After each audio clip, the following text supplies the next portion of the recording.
안녕하십니까. 한국산업인력공단입니다. 2021년도 하반기 월드잡 토크 콘서트에 관심이 가져주시고 또 참여해주신 여러분들께 진심으로 감사의 말씀드립니다.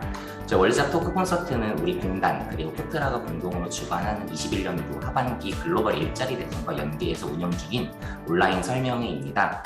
특히나 오늘 진행되는 직종별 해외 취업 라이브 토크는 이제 각 직종별로 해외 취업 선배님들께서 들려주시는 진출 준비 방법에 대해서 이제 안내 드린다라고 봐주시면 좋을 것 같습니다. 그래서 오늘 이 시간 11시부터 12시 반까지는 빅데이터와 머신러닝 분야의 멘토이신 이동구 멘토님의 강연이 진행될 예정입니다. 그래서 오늘 강연 순서에 대해서 간략하게 안내를 먼저 드릴게요. 지금부터 해가지고 이제 간략하게 제가 한 3분에서 5분 정도 이제 어떻게 이제 행사가 진행되는지 안내 드리고, 그리고 이제 멘토님께 제가 50분 가량 이제 여러분께 드리고 싶은 이런 강연을 진행하실 예정입니다.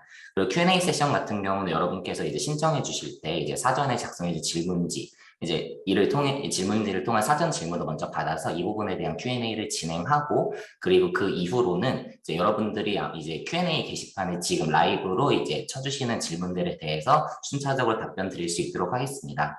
그리고 본격적으로 시작하기 앞서 간략하게 몇 가지 더 말씀을 드리자면, 이제 방금 말씀드렸던 라이브 Q&A 같은 경우 여러분들 메뉴 한번 보시면 Q&A라는 탭이 아마 생성이 되어 있으실 거예요. 이쪽으로 이제 질문들은 전부 다 올려주시면 되겠어요. 채팅 같은 경우는 중간에 이제 강연에 팝업이 뜨면 방해가 될 수가 있으니까 가급적이면 질문들에 대해서는 이 Q&A 쪽에다가 이제 직접 올려주시면은 이제 말씀드린 대로 이제 사전 질문 이후에 순차적으로 이제 저희가 이제 Q&A를 진행을 드리도록 할 거고요. 그 둘째로는 이제 혹시나 오디오나 이런 쪽에 문제 있으신 경우에는 이제 다른 분들한테 방해가 되지 않도록 저희가 채팅창에다가 이제 저희 센터 이제 연락처를 안내를 드릴 테니까 이쪽으로 전화를 주시면 저희가 조치 취해 드릴 수 있도록 하겠습니다. 그리고 마지막으로 설명회 종료된 이후에는 이제 만족도 조사 이제 링크가 아마 여러분께 이제 발송이 될 예정인데, 참석해주신 분들께 추첨을 통해서 기프티콘 제공드릴 예정이니까 이 부분도 많은 참여 부탁드리겠습니다. 안내는 이 정도로 마무리하고 방금 말씀드렸던 저희 빅데이터 머신러닝 가장 인기가 많은 분야 중에 하나인데요. 이동구 멘토님 저희 큰 박수로 채팅을 통해 한번 모셔보도록 하겠습니다. 멘토님 나와주세요. 네, 안녕하세요. 네, 그러면은 저한테 주어진 50분 동안 제가 최대한 전달드릴 수 있는 것, 도움될 수 있는 것들 전달하도록 최대한 노력을 해보겠습니다. 그리고 혹시 강연 중간에 질문 있으신 것들은 아까 말씀 드리는 것처럼 Q&A 남겨주시면 50분 이후에 강연이 끝난 이후에 다시 답변을 드리도록 하겠습니다. 네, 일단은 제 이름은 이동구고요. 그래서 네, 오늘은 이렇게 6가지 목차대로 한번 진행을 해보도록 하겠습니다. 일단은 네, 이동구고요. 지금 현재는 밴쿠버에서 캐나다에 좀 거주를 하고 있고요. 그리고 한국에서는 이제 컴퓨터 엔지니어링을 전공을 했어요. 학사를 졸업을 했고, 그리고 밴쿠버 내에서 석사로 이제 컴퓨터 사이언스, 그 빅데이터를 여기서 수료를 했습니다. 졸업을 한 거죠. 그리고 현재는 정확한 공식 타이틀은 AI 머신러닝 엔지니어를 지금 일을 하고 있고요. 이게 어떻게 보면 제 그러니까 과거부터 지금까지 했던 그냥 굵직굵직한 사건들을 한번 정리해 본 건데요. 일단은 저는 한 10년 전에 캐나다에서 워킹홀리데이를 했었어요. 그리고 나서 워킹홀리데이 끝나고 돌아가서 한국에서 졸업을 했고 소프트웨어 엔지니어로 한 6년, 7년 정도 일을 했고, 그리고 나서 캐나다 밴쿠버 내에서 석사 과정 시작을 하고, 그중에 코비드 19이 터져가지고 그래서 많은 일들이 있었는데 어쨌든 그 졸업을 했고요. 졸업을 하고 나서 이제 머신러닝 엔지니어로 지금 현재 일을 하고 있습니다. 이 부분에 대해서 혹시 궁금한 거 있으시면 Q&A 때 더 자세하게 한번 공유 드리도록 하겠습니다. 그러면은 많은 분들이 좀 궁금할 수 있을 것 같은데, 그 캐나다 오기 전의 모습, 그리고 캐나다에서 오기 전에 어떤 일을 했는지, 그리고 한국에 와서는 어떤 일을 하고 있는지, 아니 캐나다에 와서는 어떤 일을 하고 있는지에 대해서 말씀드리도록 하겠습니다. 그 제 간단한 이력에 적혀 있긴 했는데요. 저는 한국에서 일할 때는 삼성전자 VD 사업부에서 스마트 TV 만드는 곳에서 타이틀은 소프트웨어 엔지니어로 한 5년 정도 일을 했고요. 그리고 나서 이제 퇴사하기 전 1년 정도 이제 데이터 엔지니어 관련 쪽에서 일을 했습니다. 그래서 이제 어떤 일을 했는지는 간략하게, 혹시 뭐 삼성 스마트 TV가 있으신 분들은 TV 플러스라는 서비스가 혹시 사용하시는 분도 있을 거고 들어보신 분도 있을 텐데, 그 서비스 개발하는 곳에서 일을 했었습니다. 그리고 이제 뭐 여기 지금 참석하신 분들이 백그라운드를 제가 정확히는 모르겠는데요. IT 쪽에 있거나 뭐 컴퓨터 사이언스 쪽 관련돼서 일을 했거나 뭐 학교를 다니시고 있는 분들은 이미 어느 정도 이 컴퓨터 랭귀지가 좀 익숙하실 텐데요. 그 당시 일할 때는 저는 C랑 C++ 그리고 파이썬 랭귀지를 줄 썼고요. 그 데이터 엔지니어 일할 때 이제 AWS나 뭐 스파크 관련된 것들을 간략하게 써봤습니다. 이 부분에 대해서도 혹시 Q&A 때 질문 주시면 더 자세하게 말씀드리도록 하겠습니다. 그리고 또 이제 한 가지 또 그 사람들이 갖고 가질 수 있는 편견이 있을 텐데요. 왜 한국에서 그런 데를 간두고 여기 캐나다에 왔나요? 이런 거 질문을 많이 들었는데요. 그러면은 뭐 약간 한국에서는 되게 힘들었을 거라 생각하지만 저는 한국에 일했을 때 정말 되게 만족스러웠고요. 그 커리어적으로도 괜찮았고 하지만 더 나은 기회, 나은 경험을 위해서 나온 거지 한국에 있을 때 너무 힘들고 나빠서 나온 건 아닌 거라는 걸 스코어를 별 5개를 주면서 한번 이렇게 강조하고 싶었고요.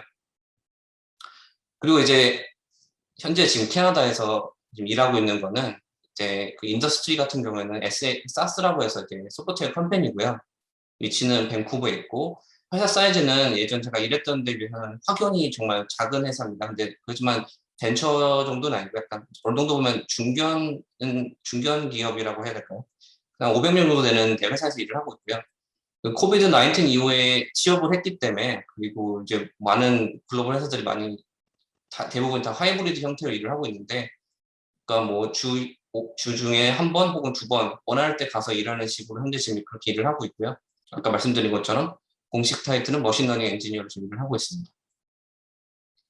그래서 지금 이 회사에서 제가 어떤 일을 하는지를 간략히 말씀드리면은 이미 뭐 머신러닝 쪽을 관심이 있으셨으니까 참석하셨을 거라서 어느 정도 알 거라고 생각을 좀 하고 있는데요. 텍스트 어널리시스를 많이 합니다. 당연히 한국어는 아니고요. 영어 쪽으로 많이 하고 있어서 뭐 키워드나 텍, 뭐 감정 분석이라고 하죠 한국어로는 센티멘트 어널리스, 뭐 이메일 오픈 웨이 프레딕션 이런 같은 그러니까 머신러닝을 그 스킬들을 요구를 하는 서비스를 제공하는 팀에서 지금 일을 많이 하고 있고요. 그리고 이제 그런 데서 요구되는 스킬, 뭐 랭귀지 이런 것들 보면은 뭐 Node.js, TypeScript, 뭐 Python, 뭐 C++ 이런 것들을 주로 많이 쓰고 있고 이런 것들이 필요로 하고요. 그래서 이 부분도 혹시 나중에 Q&A에서 다시 질문을 주시면 하나하나 뭐 디테일하게 다시 한번 말씀을 드릴 수 있도록 하겠습니다. 그래서 일단은 제가 준비한 게 그 보통 이제 다 빅데이터를 많이 들어보셨을 거고 뭐 artificial intelligence라고 해서 AI도 많이 들어보셨을 거고 그리고 이제 머신러닝도 ML이라고 해서 많이 들어보셨을 텐데 그럼 이런 영역에 관심이 있다고 하셨을 때 그러면 이제 한국이 아닌 그러니까 해외에서 어떤 타이틀로 일을 할 수 있을까 어떤 포지션을 지원할 수 있을까에 대해서 한번 뭐 이렇게 가볍게 언급을 해보고 싶은데요. 그 빅데이터라고 했을 때 우리가 그럼 실질적으로 학업이 목적이 아닌 구직을 목적으로 했을 때 우리가 취업을 할 수 있는 그 큰 타이틀이 제가 생각했을 때는 뭐 6개, 7개 정도 될 거라고 생각을 해요.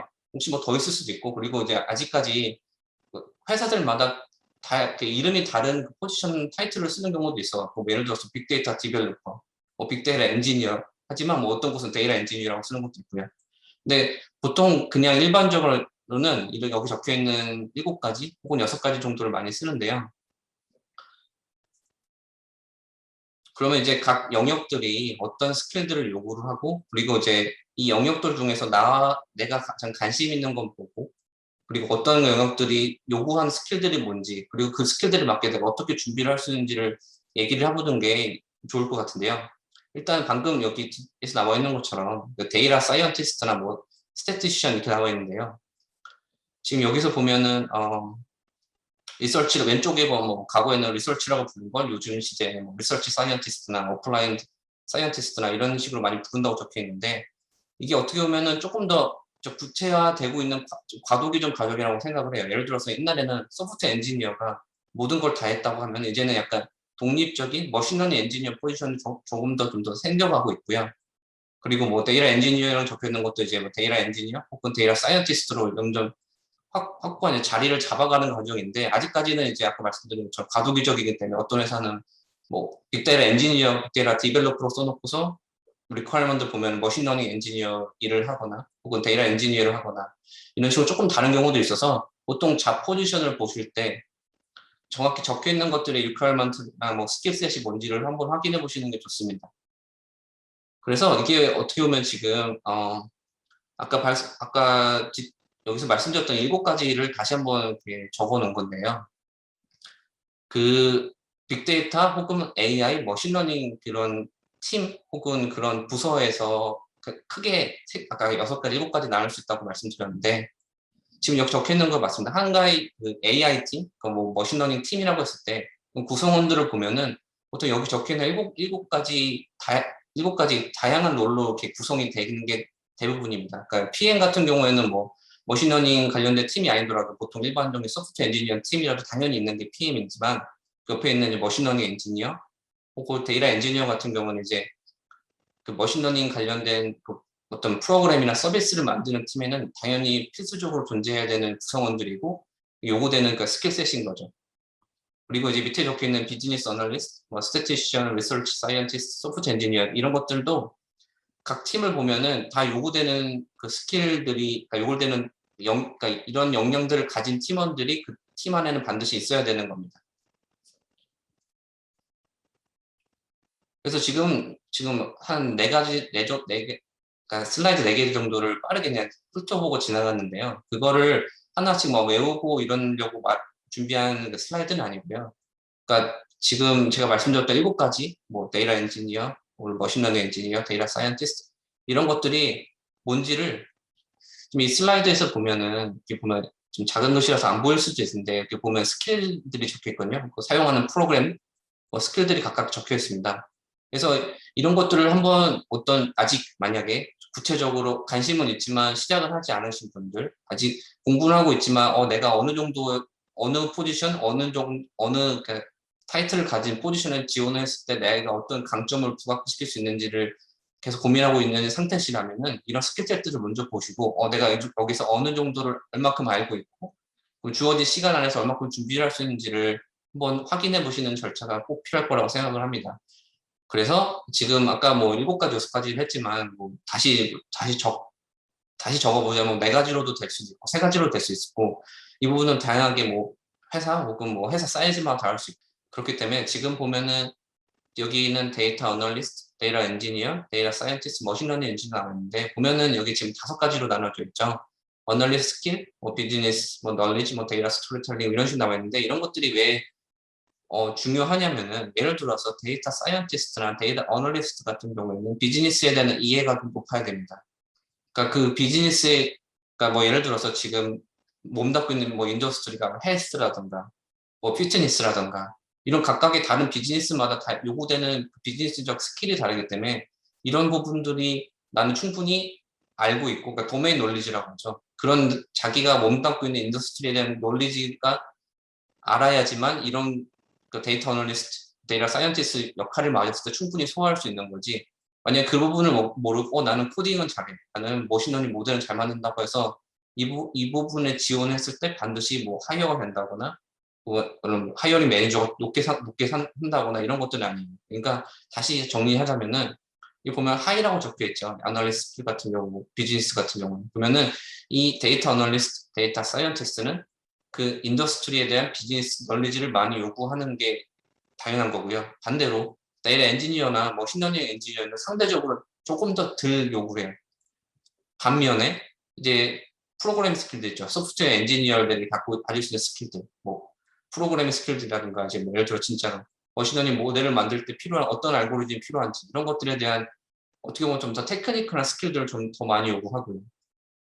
그리고 데이터 사이언티스트는 통계적인 스킬들을 많이 요구합니다. 예를 들어서 어떤 데이터가 주어졌을 때 그걸 데이터를 봤을 때 어떤 식으로 이 데이터가 구성되는지 이해를 하고 그 데이터를 통해서 어떤 알고리즘을 적용을 했을 때 가장 효과적으로 어떤 프레딕션을 할 수 있는지 이런 것들을 많이 요구를 하는 포지션이에요. 그렇기 때문에 각각의 롤들이 다 빅데이터라는 큰 그 범주 안에 들어가지만 각각의 롤들이 정말 다른 스킬셋을 요구하고 다른 역량을 요구하기 때문에 이 부분들은 한번 공부를 하시기 전이라면 혹은 공부를 하시는 단계라도 아직 조금 고민이 된다면은 충분히 다시 한번 염두를 해두시고 이렇게 시간을 갖는 게 좋습니다.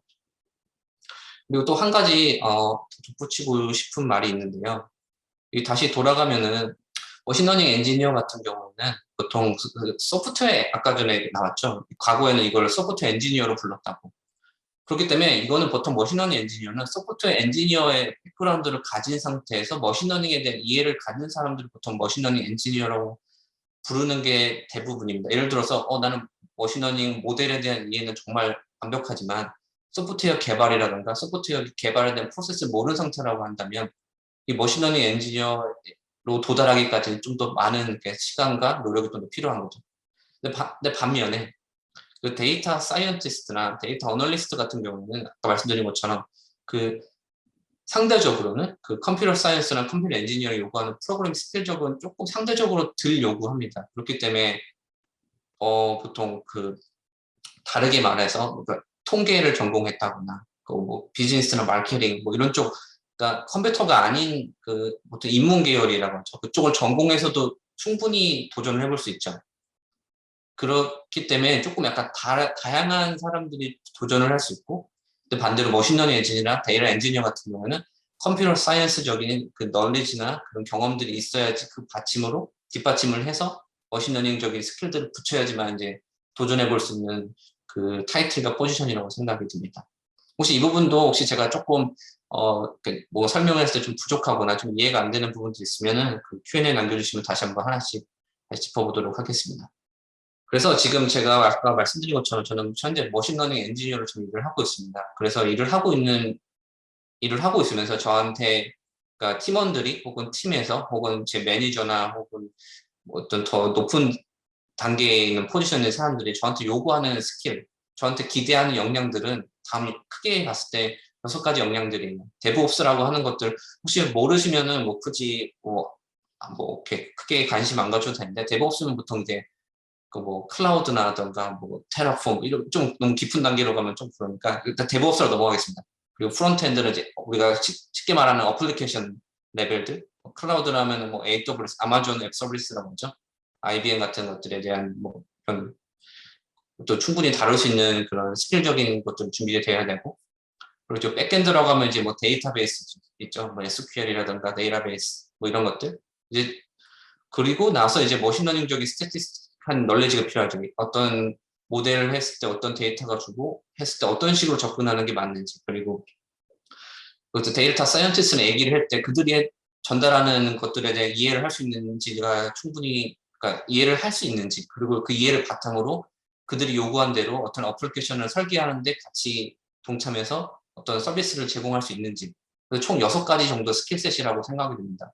그 밑에는 보면은 제가 더 자세하게 좀 적어놓겠는데 뭐 다커, 뭐 쿠버네티스, AWS, IBM, 뭐 머신러닝 이런 식으로 적어놓은 것처럼 이게 제가 생각했을 때 6가지 기본적인 그런 스킬셋이라고 생각이 듭니다. 여기까지가 제가 준비를 한 머신러닝 그 빅데이터 관련된 그 현재 제가 캐나다에서 구직 활동을 하면서 회사들이 요구를 했던 뭐 리퀘어먼트적인 것들, 뭐 스킬셋에 대해서 말씀드렸고요. 지금부터는 제가 지금 여기서 어떤 식으로 구직 활동을 했고, 어떤 식으로 학업을 했고, 어떤 식으로 면접을 받고 이런 것들에 대해서 좀 설명을 드리려고 합니다. 그리고 일단 뭐 모르겠습니다. 지금 참여하신 분들이 해외 경험이 여러 분 있으신지 저는 백그라운드를 모르니까 그냥 일반적인 케이스라고 말씀드릴게요.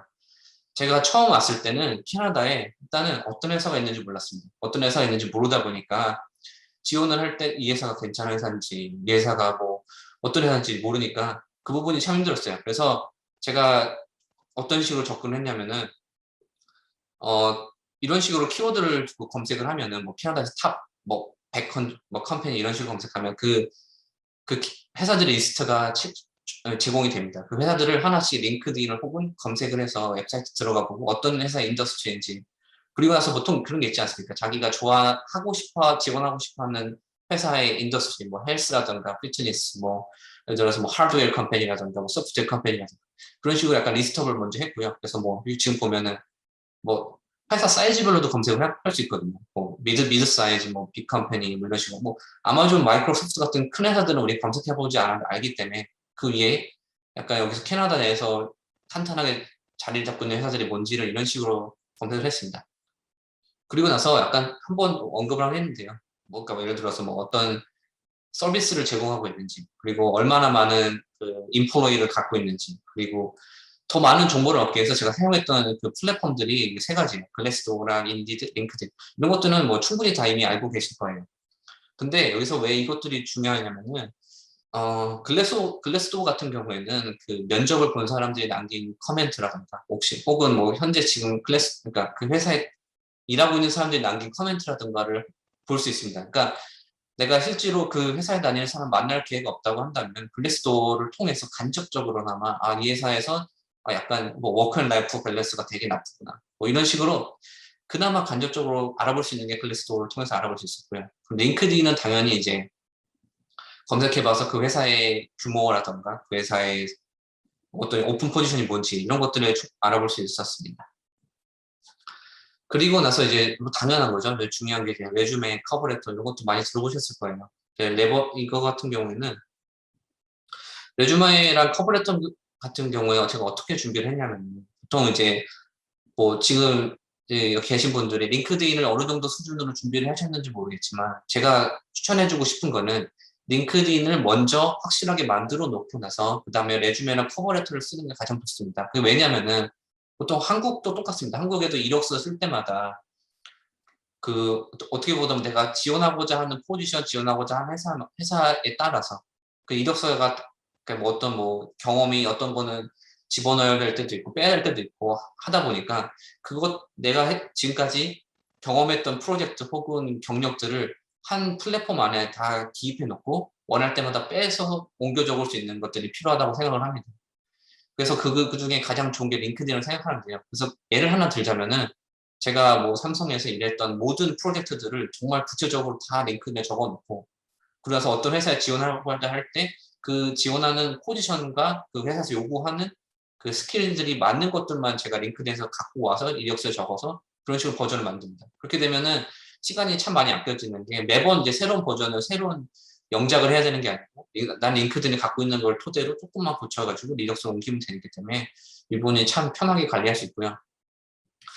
그리고 이제 이력서 같은 레주메 같은 경우에는 저는 지금도 그런데 한 달에 한 번씩은 꼬박꼬박 업데이트를 합니다. 그러니까 한 달에 한 번씩 업데이트를 할 이유가 뭐가 있냐라고 뭐 되물으실 수도 있는데 되게 신기한 게 한 달에 한 번씩 업데이트를 하려고 할 때마다 이력서가 바뀝니다. 그러니까 예를 들어서 다른 사람 걸 봤는데 이렇게 하니까 되게 있어 보이네.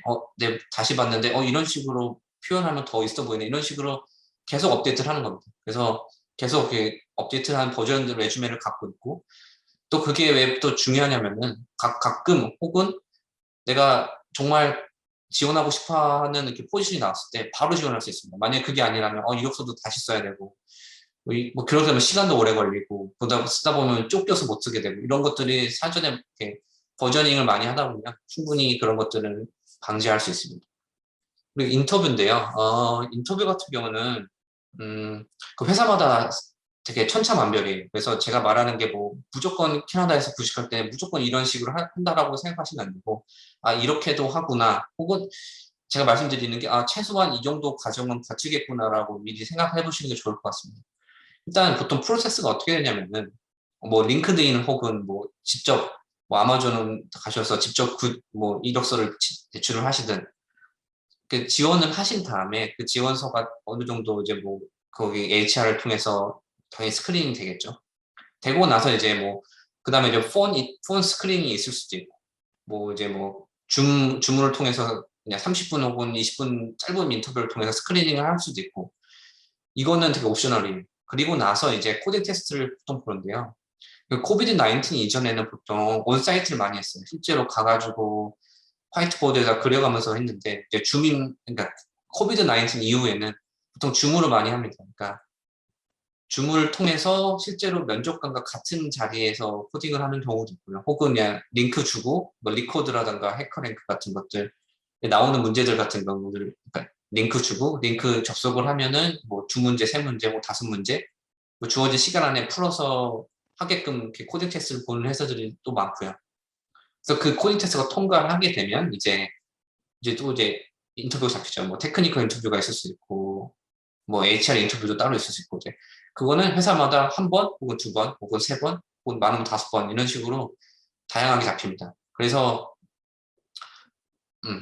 회사마다 이거는 다양하게 다른 프로세스가 있을 수 있구나. 근데 이제 테크니컬 인터뷰 같은 경우에는 어떤 식이 포커스를 이루냐면은 보통 네가 했던, 그러니까 네가 네 이력서에는 네가 이런 프로젝트에서 써놨는데 거기서 네가 어떤 역할을 했고 왜 그렇게 했고 그 하면서 어려운 게 뭐, 그러니까 결국 결과적으로는 정말 본인이 한 것들, 본인이 하지 않았으면 답하지 못할 것들을 많이 물어봅니다. 물론 이렇게 준비가 너무 잘 돼가지고 내가 하지 않았는데도 있는 척하면서 말할 수도 있을지도 모르겠는데요. 근데 보통 질문들이 그렇습니다. 네가 이렇게 해놨다고 해놨는데 왜 그런 프로그램을 썼는지, 왜 그런 방법을 했는지, 왜 그런 알고리즘을 썼는지들을 주로 물어봅니다. 내가 그렇기 때문에 아까 전에 말씀드린 것처럼 링크드인 혹은 레주메 쓰기 전에 내 모든 기록들을 보통 적어놓으라고 아까 말씀드렸잖아요. 여기서도 그게 도움이 많이 됩니다. 내가 했던 프로젝트들에 했을 때 이런 알고리즘을 썼다. 이런 것들 다 적어놓으면 나중에 이제 인터뷰 준비할 때도 아, 난 이때 이런 식으로 했지? 이런 식으로 했지. 한번 다시 인터뷰 전에 복귀해 볼 수도 있고요. 예, 그런 것들이 주로 많이 이루어지기 때문에 내가 한 것들을 한번 다시 한번 정리해보고 인터뷰 전에는 그런 식으로 참여하는 게 좋습니다. 그 인터뷰 혹은 레주메 관련된 것도 되게 뭐 디테일하게 들어가면 끝도 없기 때문에 이 부분도 혹시 Q&A 때 다시 뭐 궁금한 거 있으시면 그때 다시 답변을 드리도록 하겠습니다. 맨 처음에 말씀드린 것처럼 저는 여기서 석사 과정을 했는데요. 그래서 지금 혹시 모르겠습니다. 캐나다에서 뭐 학업 과정을 고민하고 있으실 분도 있고, 혹은 뭐 이미 하셨을 수도 있고, 혹은 뭐 그냥 바로 구직을 도전해 보신 분도 있고, 정말 다양한 케이스가 있기 때문에 일단은 뭐 제가 걸어왔던 이 석사 과정을 했던 걸 한번 말씀드릴게요. 일단은 뭐 컬리지 혹은 유니버시티가 크게 두 가지가 있다고 생각을 들어요. 컬리지는 우리 한국말로 했을 때는 뭐 전문대라고도 할 수 있는데 뭐 정확하게 컬리지는 전문대라고는 할 수 없지만 약간 그렇게 생각하시는 게 조금 편하실 거예요. 미국 이제 유니버시티는 당연히 대학이죠. 그래서 이 부분에 대해서 먼저 고민을 하셔야 돼요. 컬리지를 갈 건지 유니버시티를 갈 건지. 근데 보통 대부분의 그 한국에서 오신 분들은 한국에서 대학 과정을 마쳤어요. 근데 4년제 혹은 전문대를 마치시고 다시 컬리지를 갔을 때 약간 이제 이유가 크게 뭐 여러 가지가 있을 수가 있는데 일단 가장 큰 이유는 비자 때문에 그렇습니다. 비자라는 게 내가 구직 활동을 하고 싶어도 그 합법적으로 일할 수 있는 비자가 없으면 캐나다에서 일을 할 수 없기 때문에. 근데 캐나다에서 해주는 게 뭐냐면 캐나다 내에서 학업을 어느 특정 기간을 하면은 그 이후에 이제 그만큼 일을 할 수 있는 그 워킹 비자를 줍니다. 워킹 퍼밋을 주기 때문에 그것 때문에 그런 컬리지를 가는 케이스가 대부분입니다. 근데 저 같은 경우에는 어떻게 생각했냐면 뭐 제가 선택했다고 해서 맞는 건 아닙니다. 저는 이렇게 했다고 말씀드리는데 저 같은 경우에는 석사를 간 이유가 저는 한국에서 학사를 했는데 굳이 똑같은 레벨 혹은 비슷한 수준의 컬리지를 굳이 해야 될 필요가 있을까 해서 저는 석사 과정을 했고 석사 과정을 할 바에는 그럼 내가 관심 있고 그리고 좀 약간 흥미를 갖는 머신러닝, 빅데이터 쪽을 해보자 해서 저는 석사 과정을 한 거고요. 근데 여기서 또 장단점이 있습니다. 석사 과정을 하게 되면 당연히 이제 학비라던가 뭐 준비할 때 영어 점수라던가 이런 것들도 좀 약간 좀 더 어렵고 좀 더 비싸고요. 그렇기 때문에 이건 당연히 뭐 얘가 좋아, 얘가 나빠 이렇게 정말 뭐 뭐 흑백으로는 말할 수 없고요. 각자의 사정에 맞게 그리고 각자의 원하는 그런 목표하는 바에 맞게 선택하는 게 가장 좋습니다.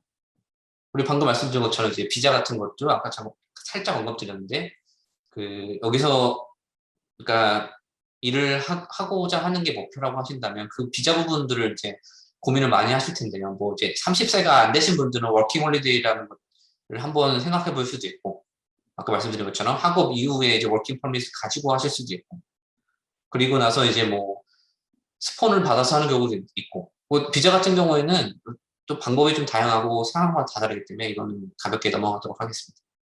그래서 지금 되게 제가 좀 빠르게 진행을 했는데요. 지금은 제가 언급했던 부분이 뭐냐면은 저는 이제 한국에서 컴퓨터 사이언스를 했고 스포츠 엔지니어를 6, 7년 정도 일을 하다 캐나다에 석사 과정을 하고 여기서 머신러닝 엔지니어 일을 하고 있고 그리고 나서 또 제가 좀 설명을 드렸던 게 이제 빅데이터 머신러닝이란 그 커다란 울타리 안에도 다양한 6가지, 7가지 타이틀이 있는데 그 타이틀에 대해서 먼저 고민을 하시고 공부를 하시는 게 좋습니다. 나는 머신러닝 관심이 있어 하지만 머신러닝만 안다고 해서 지원할 수가 없거든요. 그래서 전략적으로 내가 7가지 혹은 6가지 타이틀 중에서 나한테 맞는 거, 내가 혹은 강점을 가질 수 있는 게 뭔지를 고민하시고 나서 공부를 하시고 그에 맞게 하시는 게 맞고요. 그래서 또 설명드렸던 게 이제 뭐 비자라던가 학업 그리고 뭐 레주메 혹은 링크드인 관련된 것도 가볍게 설명을 드렸습니다. 그래서 지금 이게 제가 준비한 마지막 슬라이드인데요. 그래서 오늘은 이제 남은 시간 동안 이제 미리 사전에 주셨던 질문들 혹은 이제 지금 해주셨던 질문들에서 답변을 조금 더 자세하게 드리면서 다시 진행을 해보도록 하겠습니다. 우선은 좋은 강연 해주신 저희 이동구 멘토님 다시 한번 감사의 말씀드리고요. 뭐 전반적인 이제 이 분야에 대한 개요부터 실제로 어떻게 준비했는지에 대해서 되게 구체적으로 디테일하게 말씀을 주셨는데 이제 좀 더 디테일한 부분들 그리고 이제 개인적인 부분들까지 한번 이제 저희 Q&A를 통해서 한번 알아보도록 하겠습니다. 해가지고 이제 저희 이제 사전 질문 한번 진행할 수 있도록 하겠습니다. 이게 실제로 질문이 사실은 요거 이외에도 훨씬 많이 주셨는데 이게 지면상에 저희가 한계가 있어가지고 우선은 9개만 실어놨는데 이제 좀 더 이제 다양한 질문들에 대해서 저희가 다뤄볼 수 있도록 하겠고 그리고 앞서 말씀드렸던 대로 뭐 사소한 부분들도 상관없으니까 여러분 Q&A 게시판에 이제 질문 올려주시면 저희가 순차적으로 함께 답변 드릴 수 있도록 하겠습니다. 해가지고 이제 멘토님과 진행하는 사전 Q&A 세션 이제 시작하도록 하겠습니다. 첫 번째 질문입니다. 이제 국내 석사 수료 후에 해외에 진출할 수 있나요? 라는 질문인데 이게 실제로 이제 질문들을 쭉 이제 저희가 보다 보니까 실제로 어느 국가에서 석사를 수료했는지 그리고 석사가 꼭 필요한지 이런 부분들에 대해서도 되게 질문이 많으셨는데 이제 학위에 대한 부분들 한번 이제 멘토님의 경험이라든지 아니면 다른 케이스 이제 뭐 국내에서 석사를 하시고 이쪽으로 오신 경우가 있으신지 뭐 이런 것들에 대해서 한번 전반적으로 안내해 주시면 좋을 것 같습니다. 네, 저는 이 첫 번째 질문이 되게 좋은 질문이라고 생각을 하는데요. 저도 여기서 구직 활동을 하면서 보면 여기 같은 경우에는 저는 보통 링크드인을 많이 이용을 하긴 하는데 그 링크드인을 보면은 여기는 잡 리퀘어먼트가 많이 적혀 있습니다. 그러니까 예를 들어서 이 포지션에서 요구를 하는 스킬이 뭔지 그러니까 예를 들어 소프트 스킬 같은 경우에는 뭐 커뮤니케이션 스킬을 줘야 한다. 예를 들어 어떤 프로그램 뭐 파이썬이라든가 어떤 뭐 타입스크립트 어떤 뭐 스파크라든가 이런 것들이 정말 다 구체적으로 다 적혀 있습니다. 근데 이제 가장 되게 중요한 거는 가장 밑에 보면은 그 학위도 적혀 있어요. 그러니까 근데 두 가지겠죠. 반드시 가져야 되는 것과 그럼 preferred 뭐 선호하는 것들을 좀 나눠 적혀 있긴 한데 그 아까 말씀드렸죠. 6가지, 7가지 타이틀이 있다. 데이터 사이언티스트 같은 경우에는 보통 석사 이상을 요구를 합니다. 석사 이상을 요구를 한다는 게 석사가 미니멈입니다. 그러니까 예를 들어 보통 데이터 사이언티스트 같은 경우에는 그 스태티스틱 그러니까 통계적인 널리지를 많이 요구하기 때문에 보통 박사까지 요구하는 게 대부분이에요. 물론 석사나 학사가 취업이 안 되나요? 그러면 안 되진 않을 거예요. 보통 자기가 준비했던 포트폴리오에 따라 다를 거고. 하지만 그걸 뛰어넘는 것들이 필요한 건데 보통 대부분 회사들이 프리펄트 그러니까 하기에는 마스터를 적어 놓은 게 있고요. 그러면 이제 다시 질문으로 돌아가서 그러면 국내 석사는 괜찮나요?라고 적혔을 때 이거는 조금 제가 뭐 예스 노라고 대답하기는 좀 어렵습니다. 뭐 한국에서 나왔다고 해서 안 된다고는 할 수 없고요.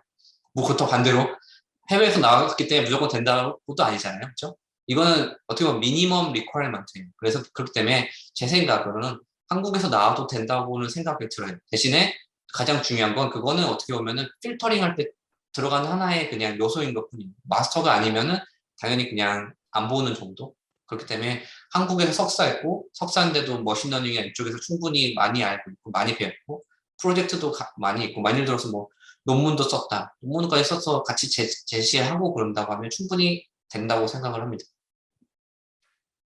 말씀 잘 들었습니다. 이제 정리하자면은 이제 국내 뭐 이런 것들의 유불리도 일부 있겠지만 그것보다 중요한 거는 개인이 가진 그 스킬셋이 실제 그 기업에서 원하는 것과 매칭되는지 그리고 이제 프로젝트 경험 같은 것들이 좀 더 이제 가중치 둘 수 있다 정도로 정리할 수 있을 것 같습니다. 네, 답변 감사드리고요. 그리고 이어서 두 번째 질문으로 가보도록 하겠습니다. 특히나 이번 분의 세션에 이제 사전 참가자들 분들께서 비전공자분들이 꽤 많으신 것 같더라고요. 이제 그래가지고 이 비전공자들이 커리어를 시작하기 위해 가장 먼저 해야 할 것들이 있을까요? 되게 좀 포괄적인 질문이긴 한데 실제로 비전공자의 입장에서 이제 데이터 사이언티스트라든지 이쪽 머신러닝 분야에 진출하기 위해서 어떠한 준비를 하면 좋을지에 대해서 한번 말씀해 주시면 좋을 것 같습니다.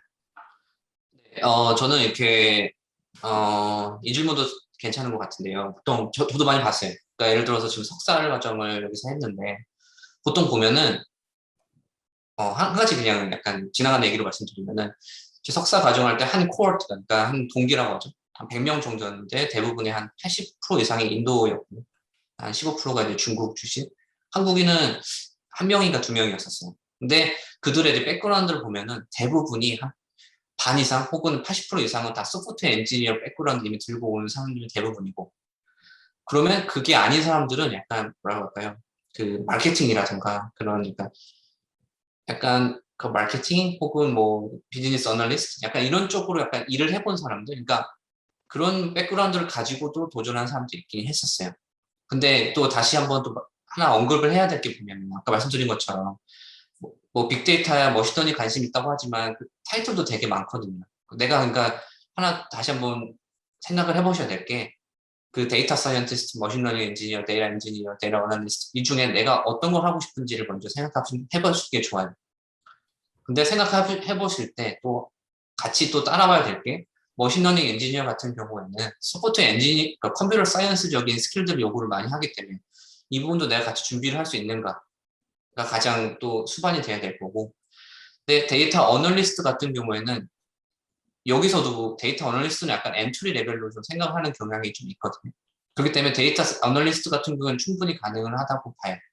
근데 데이터 사이언티스트는 아까 말씀드린 것처럼 마스터 이상을 요구를 해요. 근데 마스터 이상을 요구를 한다는 게 뭐 다른 학과의 마스터를 요구하는 게 아니고 통계나 컴퓨터 사이언스 이상의 마스터를 요구하는 거기 때문에 이 부분에 대한 것도 준비를 할 수 있는가가 또 선행이 돼야 될 거고요. 데이터 엔지니어 같은 경우도 마찬가지예요. 데이터 엔지니어 같은 경우는 그 데이터 엔지니어 같은 경우는 뭐 말씀드리면 데이터가 수집되고 데이터가 수집된 것들을 어떻게 뭐 프리 프로세싱이라고 하죠. 데이터를 깔끔하게 정리해서 데이터 사이언티스트를 쓸 수 있게끔 하는 그런 단계를 책임지는 포지션인데요. 그러면 이것도 당연히 이제 컴퓨터 사이언스적인 스킬들을 요구를 하죠.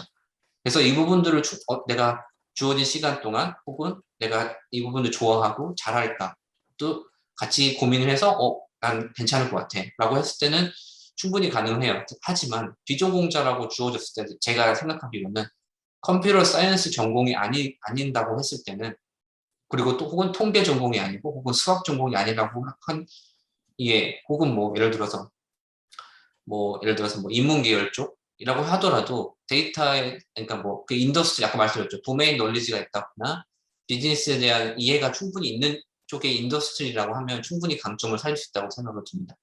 예를 들어서 헬스케어 쪽이에요. 헬스케어에서 어떤 데이터를 난 충분히 이해할 수 있어요. 예를 들어서 뭐 저는 헬스케어 쪽 일을 해보지 않아 정확히 모르겠는데 헬스케어 쪽에 나오는 데이터들을 보면 이 데이터는 이런 식이지, 이 데이터는 이게 중요한 거지를 알 수 있는 널리지가 있다고 한다면 충분히 데이터 어널리스트 포지션에는 지원할 수 있다고 생각을 합니다. 단기간에. 근데 이제 뭐 좀 롱텀 플랜을 본다면 나는 욕심이 있어서 컴퓨터 사이언스적인 공부도 같이 병행하면서 머신러닝 엔지니어 혹은 데이터 사이언티스트가 목적이라고 한다면 좀 더 많은 시간을 투자하셔야 될 거예요. 답변 감사드립니다. 우선은 뭐 요약을 하자면은 비전공자라서 무조건 안 돼 이런 것보다는 실제로 이제 앞서 저희 처음에 이제 말씀 주셨던 이제 각 이제 직업군이라고 할까요? 이제 뭐 엔지니어도 있고 애널리스트도 있고 막 하는데 이제 각 이제 이런 직업군들 간에 필요한 스킬셋에 따라 가지고 실제로 정말 전공자의 학위가 필요한 경우도 있고 아닌 경우도 있기 때문에 이런 부분들 잘 감안하시고 비전공자가 아니더라도 실제로 이제 시작은 가능하신데 좀 더 장기적인 관점에서 봤을 때는 아무래도 이제 좀 더 딥한 공부가 필요하기 때문에 결국엔 이것들이 이제 전공과 좀 결부가 된다라고 이제 요약드릴 수 있을 것 같습니다. 네, 상세한 답변 감사드리고요. 네, 이어서 세 번째 질문으로 넘어가 보도록 하겠습니다. IT 개발자로서 해외 취업 시 필요 요건, 역량 한국과 비교한다면 공통점과 차이점이 있나요? 라는 질문인데 저도 이제 문송한 사람 중에 한 사람으로서 사실은 이제 뭐 IT 개발자라고 넓게는 보지만 실제로 이제 한국에서 뭔가 선호하는 요건, 조건, 그리고 해외에서 선호하는 요건과 조건이 다를 수 있을 거라는 생각은 드는데 이 부분에 대해서도 한번 정리해 주시면 감사드리겠습니다. 네. 이 부분도 되게 재밌는 질문이라고 생각을 하는데요. 그러니까 저는 그러니까 한국에서 한 7년 전에 취업을 했죠. 그래서 뭐 지금도 똑같을 거라고 생각을 하지 않는데요. 제 경험을 통해서 말씀드린다고 하면은 제가 구직 활동을 할 때는 보통 나 이런 것도 해봤어, 이것도 했어, 이런 식으로 약간 뭔가 좀 약간 나열식, 내가 했던 스펙들을 나열식으로 많이 했고, 그리고 면접을 가도 그 스펙에 대해서 구체적으로 묻기보다는 약간은 이런 것 뭐라고 할까요? 그러니까 좀 추상적인 인터뷰 질문이 많았다고 좀 생각이 듭니다. 물론 지금은 또 똑같다고 생각을 하지 않아요. 회사마다 다를 수도 있고요. 근데 아까 말씀드린 것처럼 여기서 이제 인터뷰를 가면은 정말 그러니까 제가 한 것들을 정말 구체적으로 물어봐요. 왜 그렇게 했고, 그렇게 했을 때 단점은 뭐였고, 혹시 그렇게 아니고 다른 방법으로 시도해 본 적은 없었고, 정말 디테일하게 물어보기 때문에 그럼 결국엔 뭐냐면은 내가 이걸 정말로 했고 얼마큼 고민을 했는지에 따라서 그 인터뷰에 대한 답변을 할 수가 있습니다. 그렇기 때문에 뭔가를 그래서 지금도 제가 일을 하면서 준비를 할 때 내가 뭔가 일을 주어졌을 때 내가 겉핥기로 그냥 이렇게 하면 되지 구글에서 검색해서 하는 게 아니고요. 이렇게 했을 때 혹시 다른 방법 없는지들 정말 깊게 들어갑니다. 딥다이브라고 하죠. 그래서 깊게 이해해서 내가 하나에 대해서 이건 정말 내가 100% 이해했다라고 만족할 때까지 하는 게 약간 좀 다른 역량 혹은 다른 준비 포인트라고 좀 생각을 하고요. 그리고 또 하나가 이제 뭐 말하다 보니까 약간 한국은 나쁘고 이건 나쁘다고 이렇게 약간 뉘앙스가 그렇게 되는데 그게 그런 건 아니고요. 또 하나가 이제 뭐 약간 랭귀지, 컴퓨터 랭귀지 같은 경우에는 뭐 C도 할 수 있고 C++도 할 수 있고 뭐 타입스크립트 할 수 있고 파이썬도 할 수 있다고 하는데 그거의 레벨 표시를 한국에서는 자격증을 많이 하려고 했던 게 약간 있었던 것 같습니다. 나는 이런 자격증도 있어요라고 보통 그냥 보여주려고 하죠. 근데 여기는 자격증이 있다고 해도 so what이에요.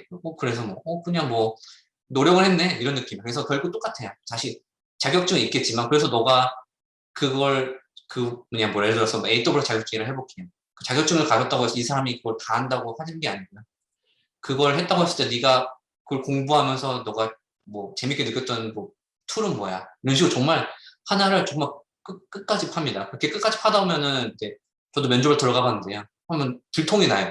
제대로 못한 사람을 겉핥기 하는 사람은 그냥 하라고 했어. 혹시 뭐 공부하다 보니까 무슨 인터넷 사이트에서 이건 이거래라고 답변이 나올 그러니까 공부를 대충 하면 그렇게 나올 수밖에 없는 그런 상태까지 가기 때문에 그러니까 가장 큰 역량은 내가 이거의 어떤 스킬이 혹은 프로세스 혹은 툴에 대해서 얼마나 내가 충분히 이해를 하고 있는지. 그러니까 예를 들어서 머신러닝 알고리즘을 했을 때 왜 이런 알고리즘을 썼는지에 대한 이해, 그걸 내가 답변할 수 있고 그걸 전달할 수 있는지에 대한 역량이 가장 중요하다고 생각을 듭니다. 그러니까 많이 아는 거 중요하죠. 많이 알는 것도 중요하지만 내가 한 것들 이력서 적지 않습니까? 내가 이걸 해봤다고. 내가 해봤다고 적은 거에 대해서는 내가 정말 책임지고 이건 내가 정말 누구랑 대화해도 내가 충분히 설명할 수 있고 납득시킬 수 있어. 정도까지는 아는 그런 역량을 요구한다고 생각을 들어요. 물론 이렇게 왔다 가서 한국이 그렇다는 건 아닙니다. 한국도 그렇게 하겠지만 좀 약간 비교를 하자면 그 부분에 좀 더 강점을 두는 것 같다는 느낌, 그런 뉘앙스가 있었습니다. 이 답변 감사드립니다. 이제 요약하자면 이제 앞서 몇 번 언급하셨지만 뭐 한국이 나쁘다 뭐 이런 개념이 아니라 실제로 이제 해외 취업, 실제 캐나다 쪽에 가셨을 때는 특히나 이제 개인이 가진 스킬셋에 대한 부분들을 좀 더 딥하게 물어보고 내가 어떤 자격증을 가지고 있다라고 해가지고 내가 이거 할 수 있어 이런 개념이 아니라 실제로 이제 질문과 이제 인터뷰를 통해 가지고 이 사람이 실제로 할 수 있나 이런 부분들의 검증이 훨씬 더 많이 이제 진행된다라는 부분이 가장 큰 차이점이라고 봐주시면 될 것 같습니다. 네, 답변 감사드리고 그리고 이거에서 좀 파생해가지고 여쭤보고 싶었던 게 아까 자격증은 크게 이제 중요하지 않다라고 이제 말씀을 주셨는데 뭐 나와 있는 질문은 아니지만 실제로 이제 한국에서 이제 저희도 이제 해외 상담을 진행해 보면은 자격증 필요한가요? 뭐 예를 토익 뭐 몇 점이 필요한가요? 뭐 토플이 필요한가? 뭐 이런 식의 약간 개량화된 점수에 대한 부분들에 대한 집착이랄까요? 이제 그런 부분들에 대한 중요성이 상당히 강조가 되는데 실제로 캐나다 쪽에 이제 취업 준비하시면서는 이제 이런 부분들에는 제출이 있으셨는지 아니면 준비를 하셨는지 아니면 아예 필요가 없는지 이 부분도 한번 같이 짚어주시면 좋을 것 같습니다. 네, 이게 또 재밌는 질문인데요. 일단은 뭐 모르겠습니다. 지금도 똑같을지 모르겠는데 제가 지원할 때는 그 오픽 점수와 토익 점수를 지원하는 입력란이 따로 있었어요. 근데 여기는 그런 게 없습니다. 당연한 거예요. 왜냐면 여기는 당연히 영어를 쓰는 국가인데 영어 점수를 요구한다는 게 말이 안 되는 거죠. 그렇다고 해서 뭐 중국어를 할 줄 안다고 해서 플러스일까? 뭐 그런 건 아니에요. 아예 그런 난이 없어요. 그러니까 그 정형화된 툴 안에 집어넣는 건 없습니다.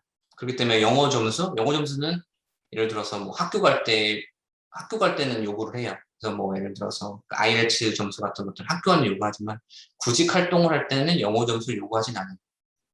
그게 한 첫 번째고요. 자격증을 말씀해 주셨는데 자격증 같은 경우에는 제가 하나 추천드리고 싶은 거는 약간 접근하는 그런 포인트를 좀 바꿔주셨으면 좋겠어요.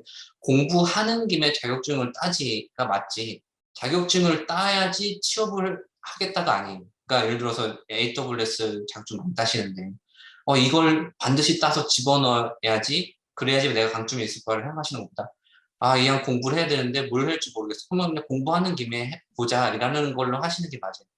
그러니까 예를 들어서 그런 얘기를 들었어요. 그 아마존에 계신 분이 얘기를 많이 해봤는데 자격증이 있는 건 없는 것보다 나은 거예요. 근데 그렇다고 해서 없으면 떨어지는 것도 아니거든요. 그러니까 예를 딱 그거예요. 그러니까 필터링 할 때 예를 들어서 뭐 지원을 하고 나서 HR 보통 필터링을 많이 하잖아요.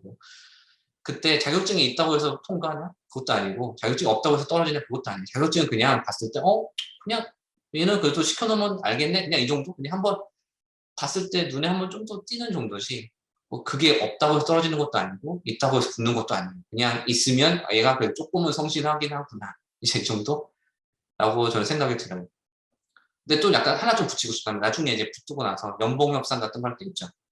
나는 이런 것도 잘해.